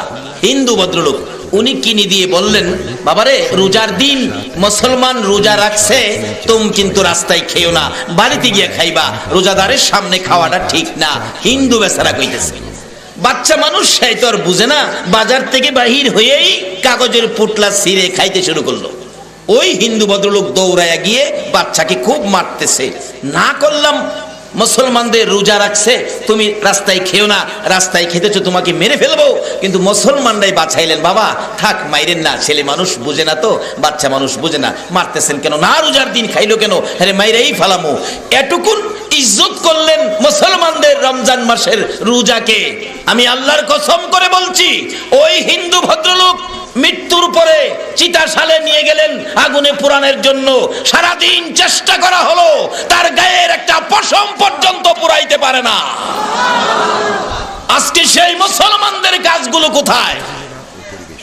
অবশেষে ওই হিন্দু ভাইকে দাফন করা হলো, একটা পশম আগুনে পোড়াইতে পারে নাই, শুধুমাত্র রমজানের ইজ্জত করার কারণে। খাজা মঈনুদ্দিন চিশতি রহমাতুল্লাহ আলাইহি বাচ্চাটাকে কুলে নিয়ে বসে আছে আগুনে। অনেকক্ষণ পর বাহির হলেন। হিন্দুরা টাইনাটানি করে দেখতেছে, হাই হাই বাচ্চাটারও কিছু হলো না, চেক করে দেখি তো। খাজা মঈনুদ্দিনের পক্ষে থাকার কারণে হিন্দু ভদ্রলোকের ছেলের গায়ের একটা পশম পর্যন্ত আগুনে ধরে নাই। অবশেষে চেক করে দেখে একটা পশমও পুড়ে নাই। ওই মজলিসে ইতিহাস লেখে 850 হিন্দু ছিলেন, আগুন পূজারী ছিলেন। এই অবস্থা দেখে সঙ্গে সঙ্গে খাজাগার হাত ধরে, খাজা গরিবে নেওয়াজের হাত ধরে 850 হিন্দু কালিমা পড়ে মুসলমান হয়ে গেলেন। আল্লাহ ইয়া রাসূল ইয়া গাউসুল আজম দস্ত জিন্দাবাদ জিন্দাবাদ। মাশাআল্লাহ। বাবারা ভাইয়েরা, হিন্দুর ছেলে যদি খাজার পক্ষে গেলে আগুনে না ধরে, তাইলে আজকে যারা খাজার স্মরণে আয়োজন করেছেন, যারা খাজায়ে খাজগার আলোচনা শোনার জন্য চারদিক কষ্ট করে দাঁড়িয়ে আছেন, বসে আছেন, আল্লাহ কি এই খাজার উসিলাই নবীর প্রেম ভালোবাসার খাতিরে আল্লাহ কি আমাদেরকে জাহান্নামের আগুন থেকে মুক্তি দিতে পারে না? অবশ্যই পারে। কিভাবে পারবে আরো সামনে আসতেছে, আসুন আলোচনায় যাই। এই ওলিদের প্রথম আমল হলো ইত্তাকুল্লাহ। ওই রকম ওলিদের প্রথম আমল হলো ইত্তাকুল্লাহ। তারা এই আমল করে, ভয় করে কাকে বলুন? ওলি হইতে গেলে প্রথম নম্বরে আমলে আসতে হবে কার ভয়? কিরকম ভয়? হাক্কা তুকাতি, সঠিক ভয়, উচিত ভয়। আমরা তো ভয় করি, নামাজে গেলে ভয় করি, দোকানে আবার সরিষার সাথে সয়াবিন মারি। নামাজে গেলে ভয় করি, মাঠে গেলে ক্ষেতের লাইল কাটি। নামাজে গেলে ভয় করি, অফিসে গেলে ঘুষ খায়। এই চরিত্র সোনার বাংলার সোনার মানুষের আছে কিনা বলুন? বাবারে, এই জন্য আল্লাহর দুনিয়ায় আমার আল্লাহ পাঠায় নাই। দুনিয়াটা কার? কার দুনিয়ায় থাকেন? সে আল্লাহ বলেছে ইত্তাকুল্লাহ, তোমরা আমাকে ভয় করো, হাক্কা তুকাতি, সঠিক ভয়, ভয়ের মতো ভয়। যদি ভয়ের মতো ভয় করতে পারেন, তাহলে খাজা মঈনুদ্দিনের মতো ক্ষমতা আপনারও হবে। খাজা মঈনুদ্দিন যেই নবীর উম্মত, আমরাও ঠিক। খাজা মঈনুদ্দিন যেই কালিমা পড়েছে, আমরাও ঠিক। একটা অক্ষরও বেশকম নাই। বেশকম থাকলে চরিত্রের মধ্যে আছে। খাজা বাবা ভয় করেছে আল্লাহকে, ভেজাল করে নাই দুনিয়াতে। আমরা ভয় করি না আল্লাহকে, ভেজাল ছাড়ি না দুনিয়াতে। আপনারা বাবা গেসুদারাস কেল্লা শহীদের ক্যাসেট শুনেন, চট্টগ্রাম থেকে শুনেন না? কেল্লা বাবার গান শুনেন নাই? গেসুদারাস কেল্লা শহীদ, ওই আখাউড়ার কেল্লা শহীদ মাজারের খাদেম, খাদেম বংশের একজন বড় অফিসার। উনি আমাকে প্রশ্ন করেছেন, হুজুর আপনারা তো মসজিদ করেন, এতিমখানা করেন, মাদ্রাসা করেন, একটা পাগলখানা তো কেউ করলেন না। পাগলগুলো কি আল্লাহর মাখলুক না? একটা পাগলখানা তো কেউ করেন না আপনারা। আমি প্রশ্নের জবাব দিতে পারলাম না। বলুন, সমস্ত পৃথিবী জুড়ে এই পাগলগুলো কোথায় গিয়ে ঠাঁই পায় বলুন? ওলিদের। সকল পাগলগুলো যে দেখেন ওলিদের মাজারে পড়ে আছে। উনি আমাকে বললেন, মসজিদ করলেন, মাদ্রাসা করলেন, এতিমখানা করলেন, একটা পাগলখানা তো আপনারা করলেন না। কিন্তু পাগলগুলো তো আল্লাহর মাখলুক, আল্লাহর শ্রেষ্ঠ মাখলুকের মধ্যে তারাও। কিন্তু তাদের তো কেউ জায়গা দেয় না, সবাই তো পাগলদেরকে তাড়ায়। কিন্তু সমস্ত পৃথিবীর আল্লাহর ওলিরা মাটির নিচে শুয়েও এই পাগলগুলোকে আশ্রয় দিয়ে খাবারের ব্যবস্থা করেছে কিনা বলুন? আজকে যায়া দেখেন আজমিরিতে লক্ষ লক্ষ মানুষ খাচ্ছে, বড় পাতিলে রান্না হইতেছে, লক্ষ লক্ষ মানুষ খাইতেছে। বলুন, খাওনগুলোর আয়োজন হয়েছে কার উসিলাই? কার উসিলাই? আল্লাহর উসিলাই। বলে এই এলাকায় কি আর ওয়াজ হয় নাই?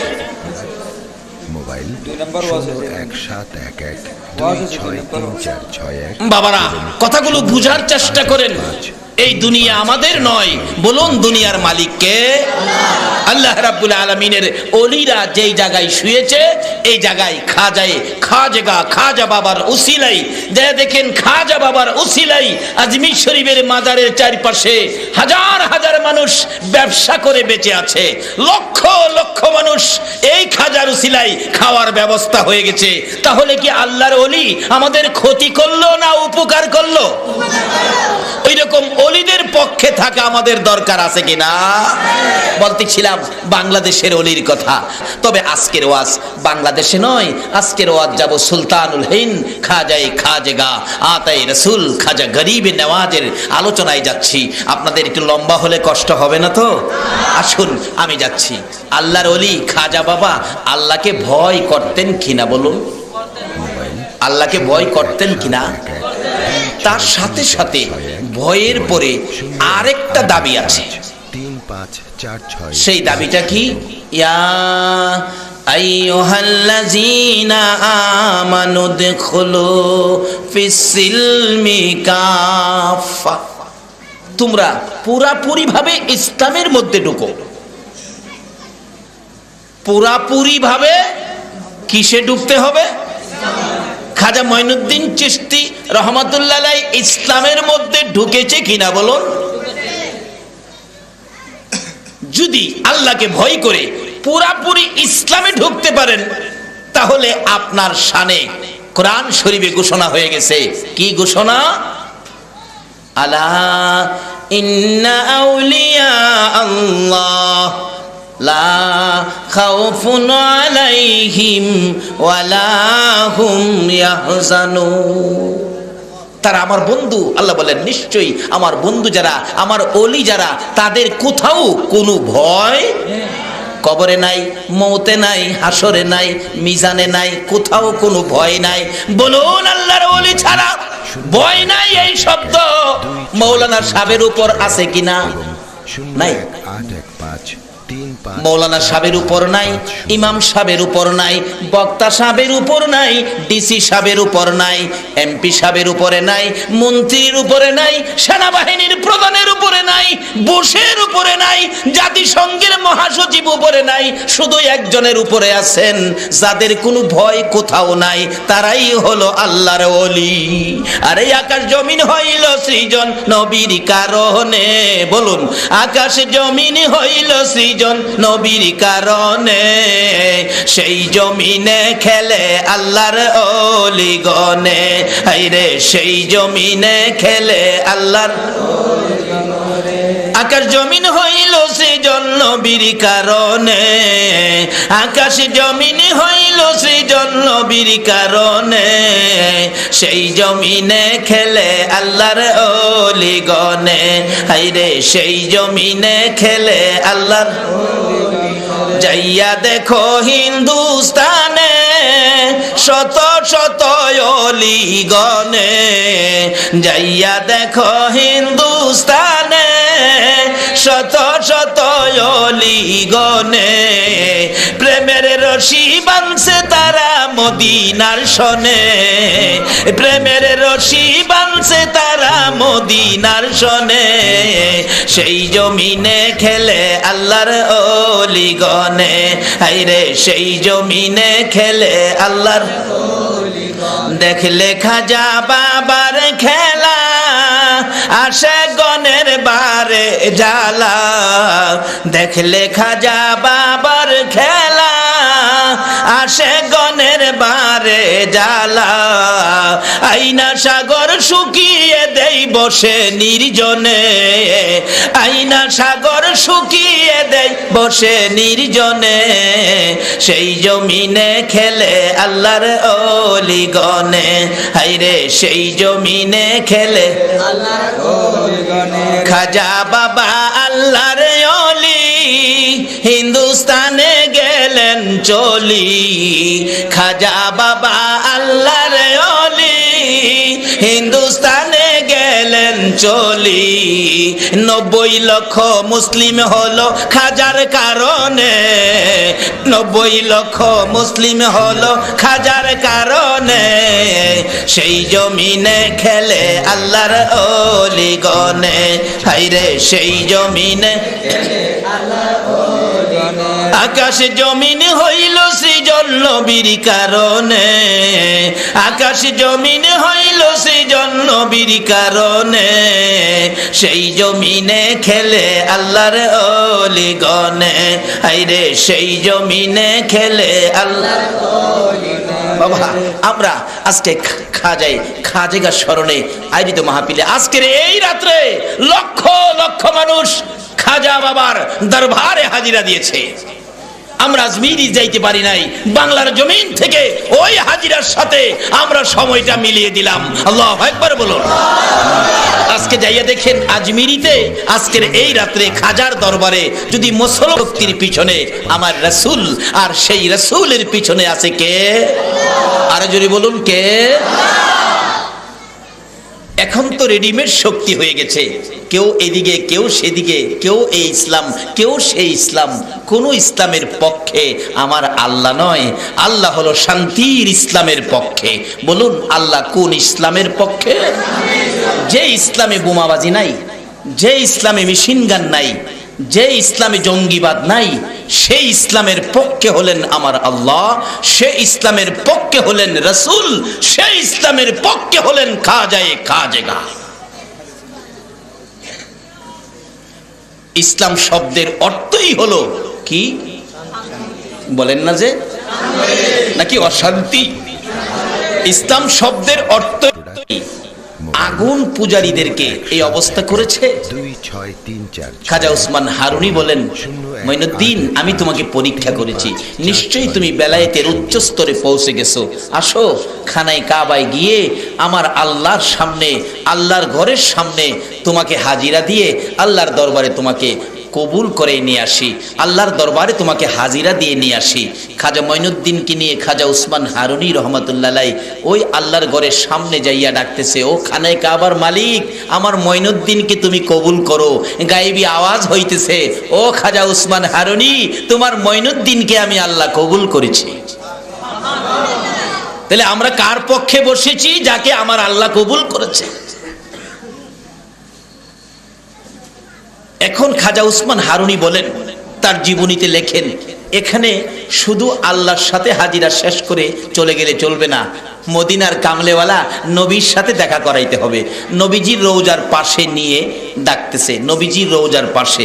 বলুন নবীজির রওজার পাশে যদি কোনো আশেক ডাক দেয়, নবী জবাব দিবেনি নাকি মরে গেছে? আপনাদের আকীদা বিশ্বাস কি? নবী কি মৃত নবী না জীবিত নবী? নবী ইচ্ছে করলে এখনো উম্মতের কিছু দিতে পারবে কিনা? তার বাস্তবতায় আসুন। নবীজির একজন আশেক ছিলেন, নবীজির রওজার পাশে গিয়ে পড়ে আছে, নবী গো আপনি না খাওয়াইলে আমি খাবো না, আপনি না খাওয়াইলে আমি খাবো না। নবীজি বলতেছেন, ও পাগল, আমি না খাওয়াইলে খাবি না? আমার চুলাই কি এখন রান্না হয়? হ্যাঁ রান্না হয় না, তুই খাবি না? রান্না তো নাই। ওই আশেক বলতেছেন, রান্না টান্না বুঝি না, আপনি না খাওয়াইলে আমি খাবো না। কি করব, না খাইয়া থাকতে থাকতে একেবারে দুর্বল হয়ে গেছে। এটা কোনো দলের আলেমের অস্বীকার করার কোনো ক্ষমতা নাই। হেরা জানে কিন্তু মানে না। অবশেষে রাত্রে একদিন নবী পাক উম্মতের কান্ডারি দরদি নবী দুইটা রুটি ওই আশেকের হাতে দিয়ে গেলেন। স্বপ্নে ঘুমের ঘরে দুইটা রুটি পাইলেন। আমরা স্বপ্নে অনেক সময় অনেক কিছু পাই না, খালি পাই খাই না, কত কিছু খাই। এক বেচারা স্বপ্নে দেখে দেশি মুরগির রান, চিকন চাউলের পোলাও। কি খাওয়া, কি খাওয়া রে স্বপ্নে। আবার যে গোস্তের রানে ধরে টান দিছে না, হাত ছুঁইটা গিয়া বাচ্চার মা নাহের মধ্যে লাগছে। বাচ্চার মা তো ঘুম থেকে উঠছে, হায় হায় হায় আমার নাক শেষ করে ফেলাইছে। এই চিল্লানিতে বেচারির ঘুম ভাঙছে। কিছে কিছে, বাতি জ্বালাইছে, কুপির বাতি, বিদ্যুৎ ছিল না। কিছে, তুমি তো আমার নাক ফাড়াই লাইছো। দেখ নাক ফাড়াইলে ফাড়াইছি, যা একটা খাউন খাইছি। কও কি, কি খাইলা? আমি তোমার কাছে আমারে দিলা না, একা এত খাউন খাইলা? বেচারি মহিলা বাতি নিয়ে স্বামীর কাছে গেছে, কি খাইছে দেখতো, যায় দেহে খাতা সিরা মুহে দেয়াতে রাখছে। তা আমাদের স্বপ্নে খাওয়া হলো খাতা সিরা খাওয়া। বলুন নবীর আশেক নবীর দেওয়ার স্বপ্নে খাইবে, এটা কি স্বপ্ন হবে নাকি বাস্তব হবে? নবীর আশেকে বলেন, আমি নবী পাকের দেওয়া দুই রুটি হাতে লইয়া পেটের খিদার যন্ত্রণায় খাইতে শুরু করলাম। খাইতে খাইতে এক রুটি খাইলাম, আরেক রুটির অর্ধেক করে অর্ধেক রুটি খাইলাম। 1.5 রুটি খেয়ে আর অর্ধেক রুটি আমার হাতের মধ্যে ছিল। এমনি সময় আমার ঘুম ভেঙে গেল। এমনি সময় ঘুম ভেঙে গেলে হাতের দিকে তাকাইয়া দেখি রে আল্লাহর কসম, নবীর দেওয়া 2 রুটির অর্ধেক রুটি এখনো আমার হাতের মধ্যে রয়ে গেছে। এই নবী কিছু দেওয়ার ক্ষমতা এখনো আছে কিনা? আর জোরে বলুন আছে। আমরা এই নবীর সঙ্গে থাকবো, রাজি আছে? আল্লাহ তুমি কবুল করো, সকলে বলো না আমিন। বাবারা, এই রাস্তাগুলো ছেড়ে দেওয়ার পরেই তো আমাদের অ্যাক্সিডেন্ট, আমাদের অধপতন, আমাদের বিপদ এসে গেছে। আমাদের নবী দরবারে নিয়ে গেলেন খাজা মঈনুদ্দিন চিশতি রহমাতুল্লাহ আলাইহি। ডাকতেছেন খাজা উসমান হারুনি, নবী গো, আমার মঈনুদ্দিনকে আল্লাহ পাক কবুল করেছেন। মোবাইল ও নবী, আপনি কবুল করুন। 63461 বলুন রোজার ভিতর থেকে আওয়াজ আসবে কিনা? 54650। রোজার ভিতর থেকে আওয়াজ আসতেছে, ও খাজা উসমান হারুনি, তোমার মঈনুদ্দিনকে আল্লাহ কবুল করার আগে আমার সাথে পরামর্শ হইছে। আমি খুশি হয়েছি, আমার মঈনুদ্দিনকে আমার আল্লাহ কবুল করেছে। মঈনুদ্দিনের জীবনী, উনি নবী পাকের মসজিদে নববীর মেহমান, এশারের নামাজ পর্যন্ত পড়লেন মসজিদে নববীতে। এশারের নামাজ পড়ে সব মুসল্লি মসজিদ থেকে বের করে দেওয়া হয়। মসজিদে নববীতে রাত্র 10টার পরে কোনো মানুষ থাকতে দেয় না, বের করে দিয়ে দরজা বন্ধ করে দেওয়া হয়। কিন্তু রওজা পাকের খাদেমকে নবীজি বলতেছেন, মঈনুদ্দিনকে থাকতে বলো। আপনারা যার স্মরণে বসেছেন রাসূল তাকে থাকতে বলে। বলুন আজকে যারা বসেছেন রাসূল তাদের খোঁজ খবর নিতেছে কিনা? যদি রাসূলের দয়ার নজরে পড়ে থাকেন, আপনারা মাহফিলে বসে আছেন, দাঁড়িয়ে আছেন, মনে কোনো অশান্তি থাকবে না। আমি জানতে চাই, যদি রাসূল পাকের দয়ার নজরের ভিতরে থাকেন, আপনাদের শান্তি লাগবে, অশান্তি লাগবে না? এখন আপনাদের শান্তি লাগে না, অশান্তি লাগে? নারে তাকবীর, নারে রিসালাত, নারে গাউসিয়া। বাবারা বসুন, মদিনার কামলেওয়ালা নবীর নেক নজর এসে গেছে। আল্লাহর রহমত বর্ষিত হচ্ছে, ধৈর্যের সহিত বসুন। নবীজি খাদেমকে বললেন, তুমি মঈনুদ্দিনকে থাকতে বলো। খাদেম ঘোষণা দিলেন রওজা পাকের পাশে দাঁড়িয়ে,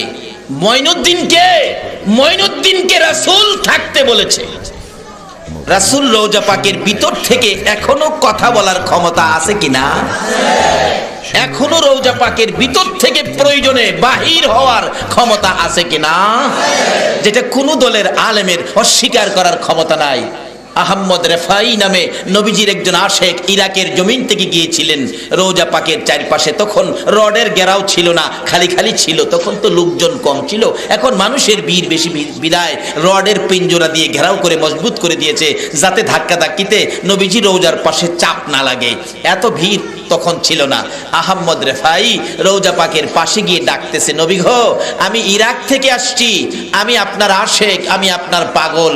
ও নবী, কথা বলেন, আমি আপনার সাথে কথা বলবো, কথা না বললে আমি যাব না। এইভাবে অনেক ডাকাডাকি করলেন, কোনো সারা শব্দ পাইলেন না। অবশেষে আহমদ রেফাই উনি ডাকতেছেন, হুসাইন তো নবীকে ভালোবাসতেন, নবীও হুসাইনকে ভালোবাসতেন। দেখি হুসাইন যে নবীকে নানা বলে ডাকতেন, নানা খুশি হতেন। আমি হুসাইনের মতো নাতি হইয়া নানা কইয়া ডাক দিয়া দেখি, ওই নাতির মহব্বতে নি আমার সাথে কথা বলে। এবার আহমদ রেফাই ডাকতেছে আর ঘুরতেছে, নানা, নানা গো, আমি হুসাইন। ও নানা, আমি হুসাইন। যে হুসাইনকে নবী বুকে নিয়ে বলতেন, হুসাইন তুমি আমার, আমি তোমার, তোমাকে যে কষ্ট দেয় সেই যেন আমি রাসূলকে কষ্ট দেয়। 263461 আহমদ রেফাই ঘুরতেছে, চোখের পানি ছেড়ে ছেড়ে নানা নানা কইয়া ডাকে, হুসাইনের অভিনয় করে ঘুরতেছে। হাজী সাহেবরা চারদিক দাঁড়ায়া দেখতেছে, কিতাব লেখে, ইতিহাস লেখে, 15 থেকে 25,000 হাজি হবে আনুমানিক, চারদিক দাঁড়ায়া রইছে দেখার জন্য। হঠাৎ করে নানা নানা বলে ডাকে, হুসাইনের অভিনয় করে। আমার নবী হুসাইনের অভিনয়ের নানা ডাক আর যেন কলিজা মানে না। রোজা পাকের মাঝখান দিয়ে এই পর্যন্ত হাত আমার নবী বাহির করে দিয়েছে। পারলে বলেন কথাটা মিথ্যা? পৃথিবীর কারো ক্ষমতা নাই মিথ্যা বলার। নানা বলে ডাক দিলেন। হুসাইনের অভিনয়ে আহমদ রেফাইর সাথে সাক্ষাতের জন্য নবীজি এই পর্যন্ত হাত মুবারক বাহির করে দিয়েছিলেন। বলুন সেই নবী এখনো কথা বলার ক্ষমতা আছে কিনা? সেই মদিনা যদি সুযোগ পান বলুন একবার যাইবেন কিনা? আসুন বাবারা ভাইরা, হাত নামান। এই হাতগুলো আমার আল্লাহ দেখছেনি? নবী মনে দেখে নাই? নবীও দেখছে। যদি নবীর কাছে মায়া লাগে, নবী যদি বলে আল্লাহ গো এই পাগলগুলো রে একদিন মদিনা আসার তৌফিক দাও, বলুন আল্লাহ নেওয়ার ক্ষমতা আসেনি? বলে হুজুর আমার তো টাকা নাই। টাকা ছাড়াও আল্লাহ ইচ্ছা করলে নবীর আশেক রে মদিনা দেখাইবার ক্ষমতা আছে। কিতাবে আছে একটা পিঁপড়া, আফ্রিকার জঙ্গলের একটা পিঁপড়া, রাত্রে ঘুমায় না, কান্দে। কি বলে? মদিনা যাব কেমনে, নবীজির প্রেমের আগুন জ্বলে যে মনে। বলুন লোকটা কে? প্রাণীটা কি? পিঁপড়া কান্দে। মদিনা যাব কেমনে, নবীজির প্রেমের আগুন জ্বলে যে মনে। পিঁপড়ার কান্দা আমার আল্লাহ কি শুনে? কয় কি পিঁপড়ার কান্দাও শুনে? আমার আল্লাহ বলেন এখানে কাবার কবুতর রে, আমার নবীর আশেক পাগল আফ্রিকার জঙ্গলে কান্দে রে। আমার বন্ধুর রওজা দেখার জন্য, আমি আল্লাহর খানায় কাবা দেখার জন্য। খানায় কাবার কবুতর রে, আজকের জন্য খানায় কাবার পাশের খানা আমি বন্ধ করে দিলাম। খানা নাই। হজে যারা গিয়েছেন কবুতররে যে খাবার দেয় জায়গাটা দেখছেন কি? হাজিরা নাই এখানে? হুজুর জান নাই? এই তো গিয়েছে, ওই যে চোখের পানি আইছে, চোখের পানি আসছে। আল্লাহু আকবার বলুন। রাসূলের ভালোবাসার কোন ব্যক্তি যদি চোখের পানি ছাড়ে, এই চোখের পানি আল্লাহর আরশের চাইতেও দামি হয়। এই চক্ষুওয়ালাকে জাহান্নামের আগুনে ধরবে না। একটা জায়গা আছে কবুতররে খাবার দেয়, গম দেয়, হাজার হাজার কবুতর নাইমা খায়। মক্কাতেও আছে, মদিনাতেও জান্নাতুল বাকির পাশে এই কবুতরে খাবার দেওয়ার জায়গা আছে। আমি নিজেও 1 রিয়াল টাকার গম কিনে মদিনাতে কবুতরকে দিয়েছি। মক্কাতে দেই নাই, মদিনাতে দিয়েছি। 018115 আমার আল্লাহ ঘোষণা দিলেন, ও মক্কার কবুতর, ও মদিনার কবুতর, আর খাবার এই দেশে তোদের খাবারের বাজেট নাই রে, আমি বন্ধ করে দিলাম। তোদের খাবারের জন্য আফ্রিকার জঙ্গলে চলে যাইতে হবে। কবুতরগুলো আমার আল্লাহর নির্দেশ মানে কিনা বলুন? কবুতর যায় রে উইরা উইরা আফ্রিকার জঙ্গলে। আফ্রিকার জঙ্গলে যাইয়া যখন কবুতরের ডাক নেমে গেল, আমার আল্লাহ বলেন মদিনার পাগল রে, ও মদিনার পাগল, কবুতরকে বিমান বানাইয়া আফ্রিকার জঙ্গলি আর ফুট বানাইয়া দিলাম, আয় বিমানে উঠে যায়। ওই মদিনার পাগল পিঁপড়া টুকুন আস্তে আস্তে যাইয়া কবুতরের পাখার ভিতরে ঢুকেছে। আল্লাহু আকবার বলো।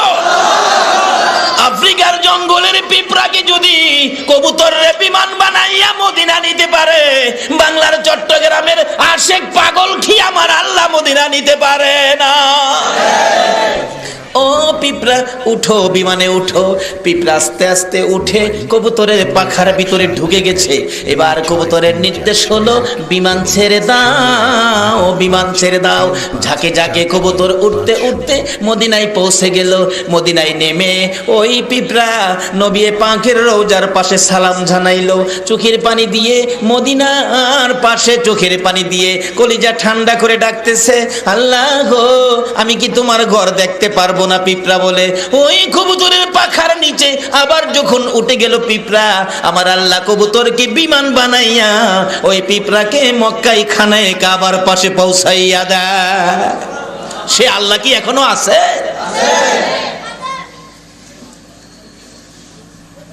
আছে কই? থাকলে দিয়ে আমাদের বিপদ যায় না। আল্লাহ আছে ঠিকই, কিন্তু আমরা আল্লাহরে চিনি না। চিনেছে আল্লাহর ওলিরা। তাই বলতেছিলাম, লম্বা হয়ে গেছে, কষ্ট হইতেছে আপনাদের। খাজা মঈনুদ্দিন চিশতি রহমাতুল্লাহ আলাইহি নবী পাকের রওজার পাশে নবীজি বলতেছেন, মঈনুদ্দিনকে থাকতে বলো। বলুন, আজকের মাহফিলে হাজার হাজার মানুষ, আমি যদি ডাইকে কই আব্দুল মালেক মাহফিলের পরে থাকবেন, আব্দুল মালেক, আচ্ছা মালেক নামের যারা আছে সবাই তো আসবে, আসবে না? কারণ আমি তো কোন মালেক, কোন জায়গার মালেক, বাপের নাম কি এ কথা তো বলি নাই, শুধু বলেছি মালেক থাকবেন। দেখবেন কয়েকজন মালেক, এখানে কি মালেক একজন হবে? মালেক নামের আসেননি কেউ? মালেক আছে? মালেক নাই? কে হাত তুলেন তো, মালেককে দেখি না। ওই যে এইদিকে আছে একজন, এইদিকে আছে আরেকজন, দুইজন তো হয়ে গেলাম। আর লক্ষ লক্ষ মানুষের মধ্যে বলুন মঈনুদ্দিন কি একজন হবে না আরো মঈনুদ্দিন আছে? কিন্তু ঘোষণা হলো মঈনুদ্দিনকে থাকতে বলো। নবীজি রওজা পাকের খাদেম ঘোষণা দিলেন, মঈনুদ্দিনকে, মঈনুদ্দিন থাকেন। এখন তো শত শত মঈনুদ্দিন আয়েশা দাঁড়াইছে, হুজুর কেন ডাকছেন? হায় হায়, রাসূল বলছে মঈনুদ্দিনকে, তাইলে একজনের দিকে ইঙ্গিত করেছে। এখন তো শত শত মঈনুদ্দিন, এখন সমস্যায় পড়ে গেছে। খাদেম আবার গিয়ে বলেন, ইয়া রাসূলুল্লাহ কোন মঈনুদ্দিনকে বলেছেন? রাসূল বলেছেন মঈনুদ্দিন চিশতি। এখন ঘোষণা হলো মঈনুদ্দিন চিশতিকে, অর্থাৎ চট্টগ্রামের মঈনুদ্দিনকে। এখন ক্লিয়ার হয়ে গেল না?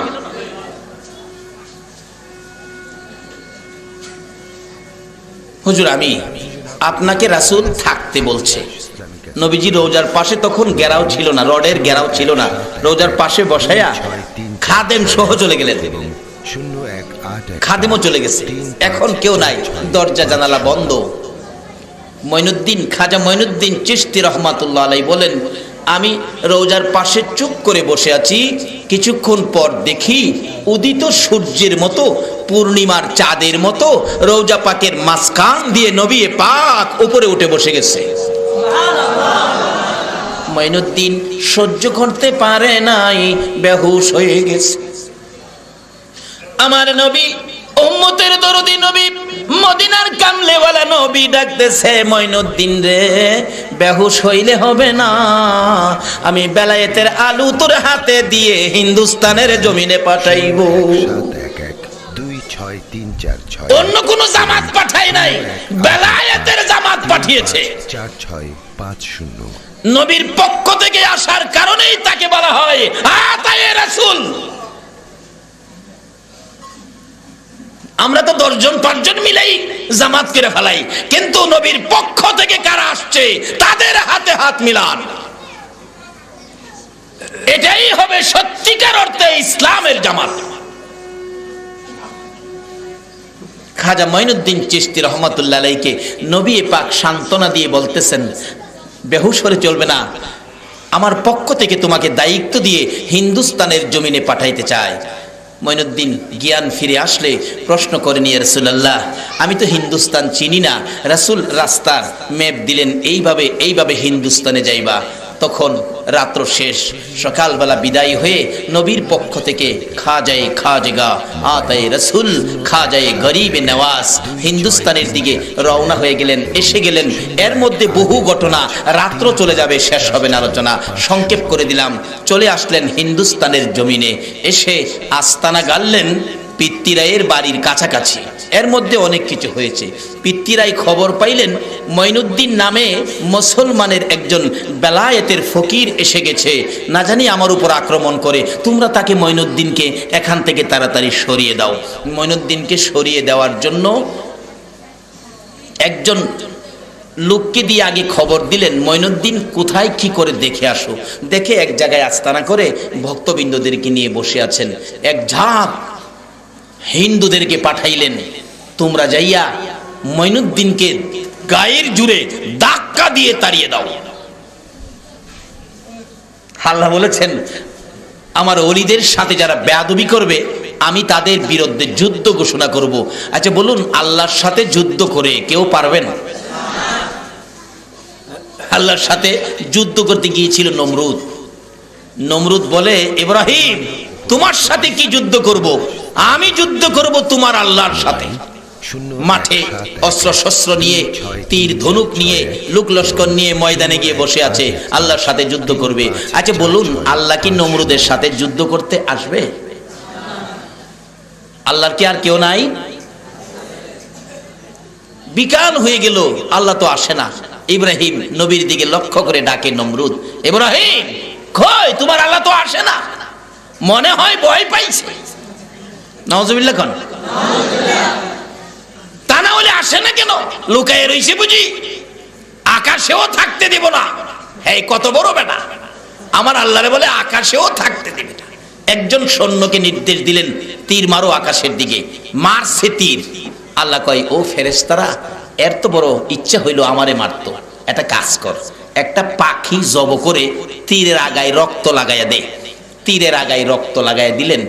এই তীর আবার ঘুইরা জমিনে পড়ছে নমরুদের সামনে। নমরুদ হাতে নিয়ে দেখে তীরের মধ্যে রক্ত। আকাশ থেকে যখন তীরের রক্ত, তাহলে কি হইল? আল্লাহ মাইরা ফেলাইছে।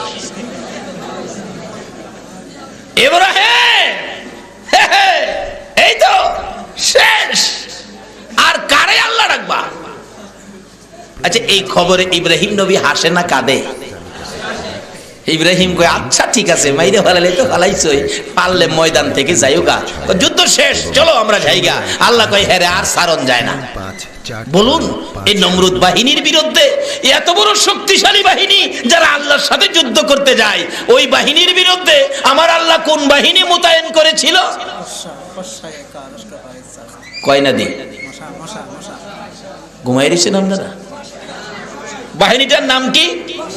আরে একজনের কাছে শুই নাও তো, আরেকজনের শিক্ষা হওয়া দরকার। বলুন বাহিনীটার নাম কি? আরো জোরে কর, নাম কি? আচ্ছা বলুন, এর চেয়ে দুর্বল আর কোন প্রাণী আছে? সে আল্লাহর ওলিদের সাথে লড়াচড়ি করেন না, সুজা কইরা লাইব। ওলিদের পক্ষে আসুন, বিজয় হবে মুসলমানদের। বাবার, আমি কি কথাগুলো বুঝাইতে পারতেছি? সংক্ষেপ করে দিলাম। বলতেছিলাম, খাজেগা বসে আছে, হিন্দু ভাইয়েরা এসে ডাকতেছে, ও মঈনুদ্দিন এই জায়গা ছেড়ে দেন। ছেড়ে দেবেন না হয় আমরা এখান থেকে ধাক্কা দিয়ে বাইর করে দিব। আল্লাহ কয়, আমার ওলিরে ধাক্কা দিবি? সম্ভব হবে না। খাজা মঈনুদ্দিন বলতেছেন, বাবারা আপনারা আসছেন, বসেন, কথাবার্তা বলেন, কি হয়েছে, ব্যাপারটা কি, বসেন। সবাইরে বসাইছে পরে আর কতক্ষণ বসে থাকবো, আমরা এখন চলে যাব। চলে যাবেন? যান। দেখে হগলের এই পাছাখানি মাটির সাথে লাইগা গেছে, খালি টানে। কিন্তু মোবাইল 0171126 এটা কি ওলিদের কারামত? ওলিদের বিশ্বাস হয়নি? না হইলে ঈমান নাই। কারণ নবী বলছেন, কারামাতুল আউলিয়ায়ে হাক্কুন, ওলিদের কারামত সত্য। এই কথা যদি কেউ অবিশ্বাস করেন, আপনার ঈমান নষ্ট হয়ে যাবে। ঈমান নষ্ট হয়ে গেলে টুপির দাম নাই, দাড়ির দাম নাই, নামাজের দাম নাই, রোজার দাম নাই, হজের দাম নাই, মৌলভী সাহেবের দাম নাই, কোন সাহেবের দাম নাই। বন্দুক আছে, গুলি নাই, এই বন্দুকের কোন দাম আছে? গুলি হইল ঈমান। বাবারা, কষ্ট হইতাছে আপনাদের? খাজাগা বলেন, বসেন। বসছে, আর উঠতে পারে না। এই যে টানাটানি করে, উঠতে পারে না। আরো কিছু লোক পাঠাইছে, খবর দেখে আসো, ব্যাপার কি। আইছে কিছু লোক, কি ব্যাপার, কি ব্যাপার, এরা এটা করতেছে কেন? বাবা তোমরাও বসো। বসলে আর উঠতে পারে না। এইভাবে আরো লোক পাঠাইছে, বসো। বসলে আর উঠতে পারে না। অবশেষে পিতৃরাই কয়, ব্যাপারটা কি? একজন গুপ্তচর পাঠাইছে, তুমি কাছে যাও না, দূর থেকে দেখো। দূরে যায় দেখ খালি টানাটানি। কি ব্যাপার রাজামশাই, অবস্থা ভালো না? টানাটানি। কয় কি? হ্যাঁ। তুমি কাছে গেছো? কাছে গেলে আমারেও টানাইবো। আপনি যাই দেখেন, আপনারেও টানাইব। তখন টানাটানি আর কত করবে, কাহিল হয়ে গেছে। একজন বলেন, হুজুর আমাদেরকে মাফ করে দেন, আমরা আর আপনারে ক্ষতি করার জন্য আসবো না। যাও তোমাদেরকে মাফ করে দিলাম। বলুন টানাটানি আছে? ছুটে গেছে, ছুটে গেছে। এই জন্য এখনো গেলাম ওই রকম অলিদের কাছে মুসলমান যায় কিনা বলুন? এক কিসিমের ভাইয়ের আছে ফতোয়া দেয় মাজারে যাউন শিরিক, 465 মাজারে যাউন বেদাত। দেখেন না যুক্তি দেয়, মাজারে লাল নিশান দিয়ে রাখছে, এখানে যাওয়া যাবে না, লাল নিশান দিয়ে রাখছে, এখানে যাওয়া যাবে না। আসলে লাল নিশান দেওয়ার অর্থ যাওয়া যাবে না এইটা বুঝাইছে না, হেরা বুঝেই না। এখানে লাল নিশান দেওয়ার অর্থ হলো আল্লাহর অলির কাছে বেয়াদবের সহিত আইসো না, আদবের সহিত আসো। লাল নিশানের অর্থ হলো বেয়াদবি করে আসো না, আদবের সহিত আসো। তার বাস্তবতায় আসুন, দেখবেন 33,000 ভোল্টেজের কারেন্টের তার আপনাদের চট্টগ্রামে সাপ্লাই দিবে। বলুন কিসের মাধ্যমে দেয়?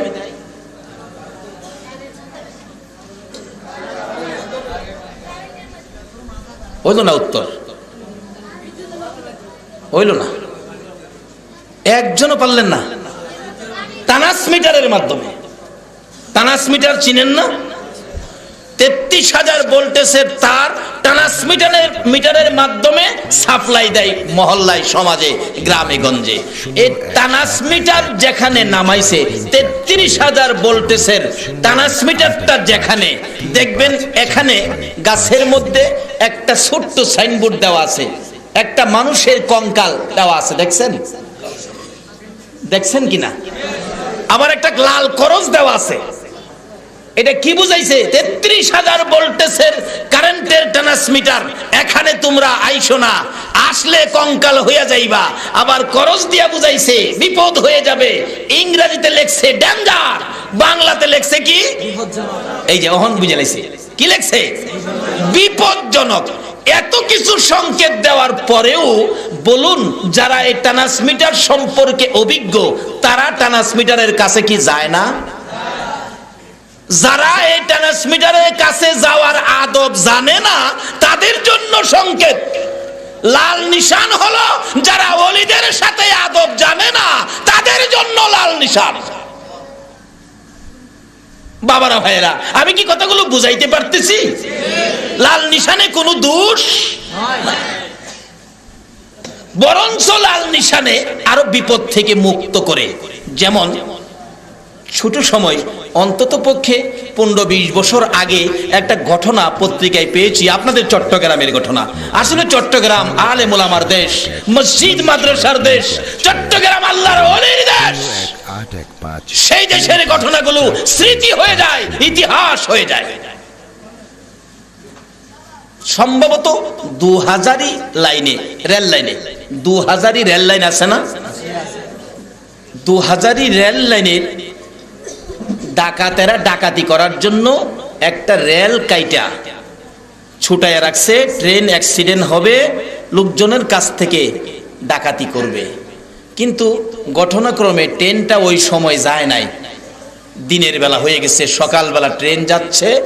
একটা বাচ্চা ছেলে দেখতেছে রেল লাইনটা কাটা, বাচ্চা ছেলে দেখতেছে ট্রেন আসতেছে, লাইনটা তো নাট বল্টু নাই, গাড়িটা পড়ে যাবে, বিপদ হবে।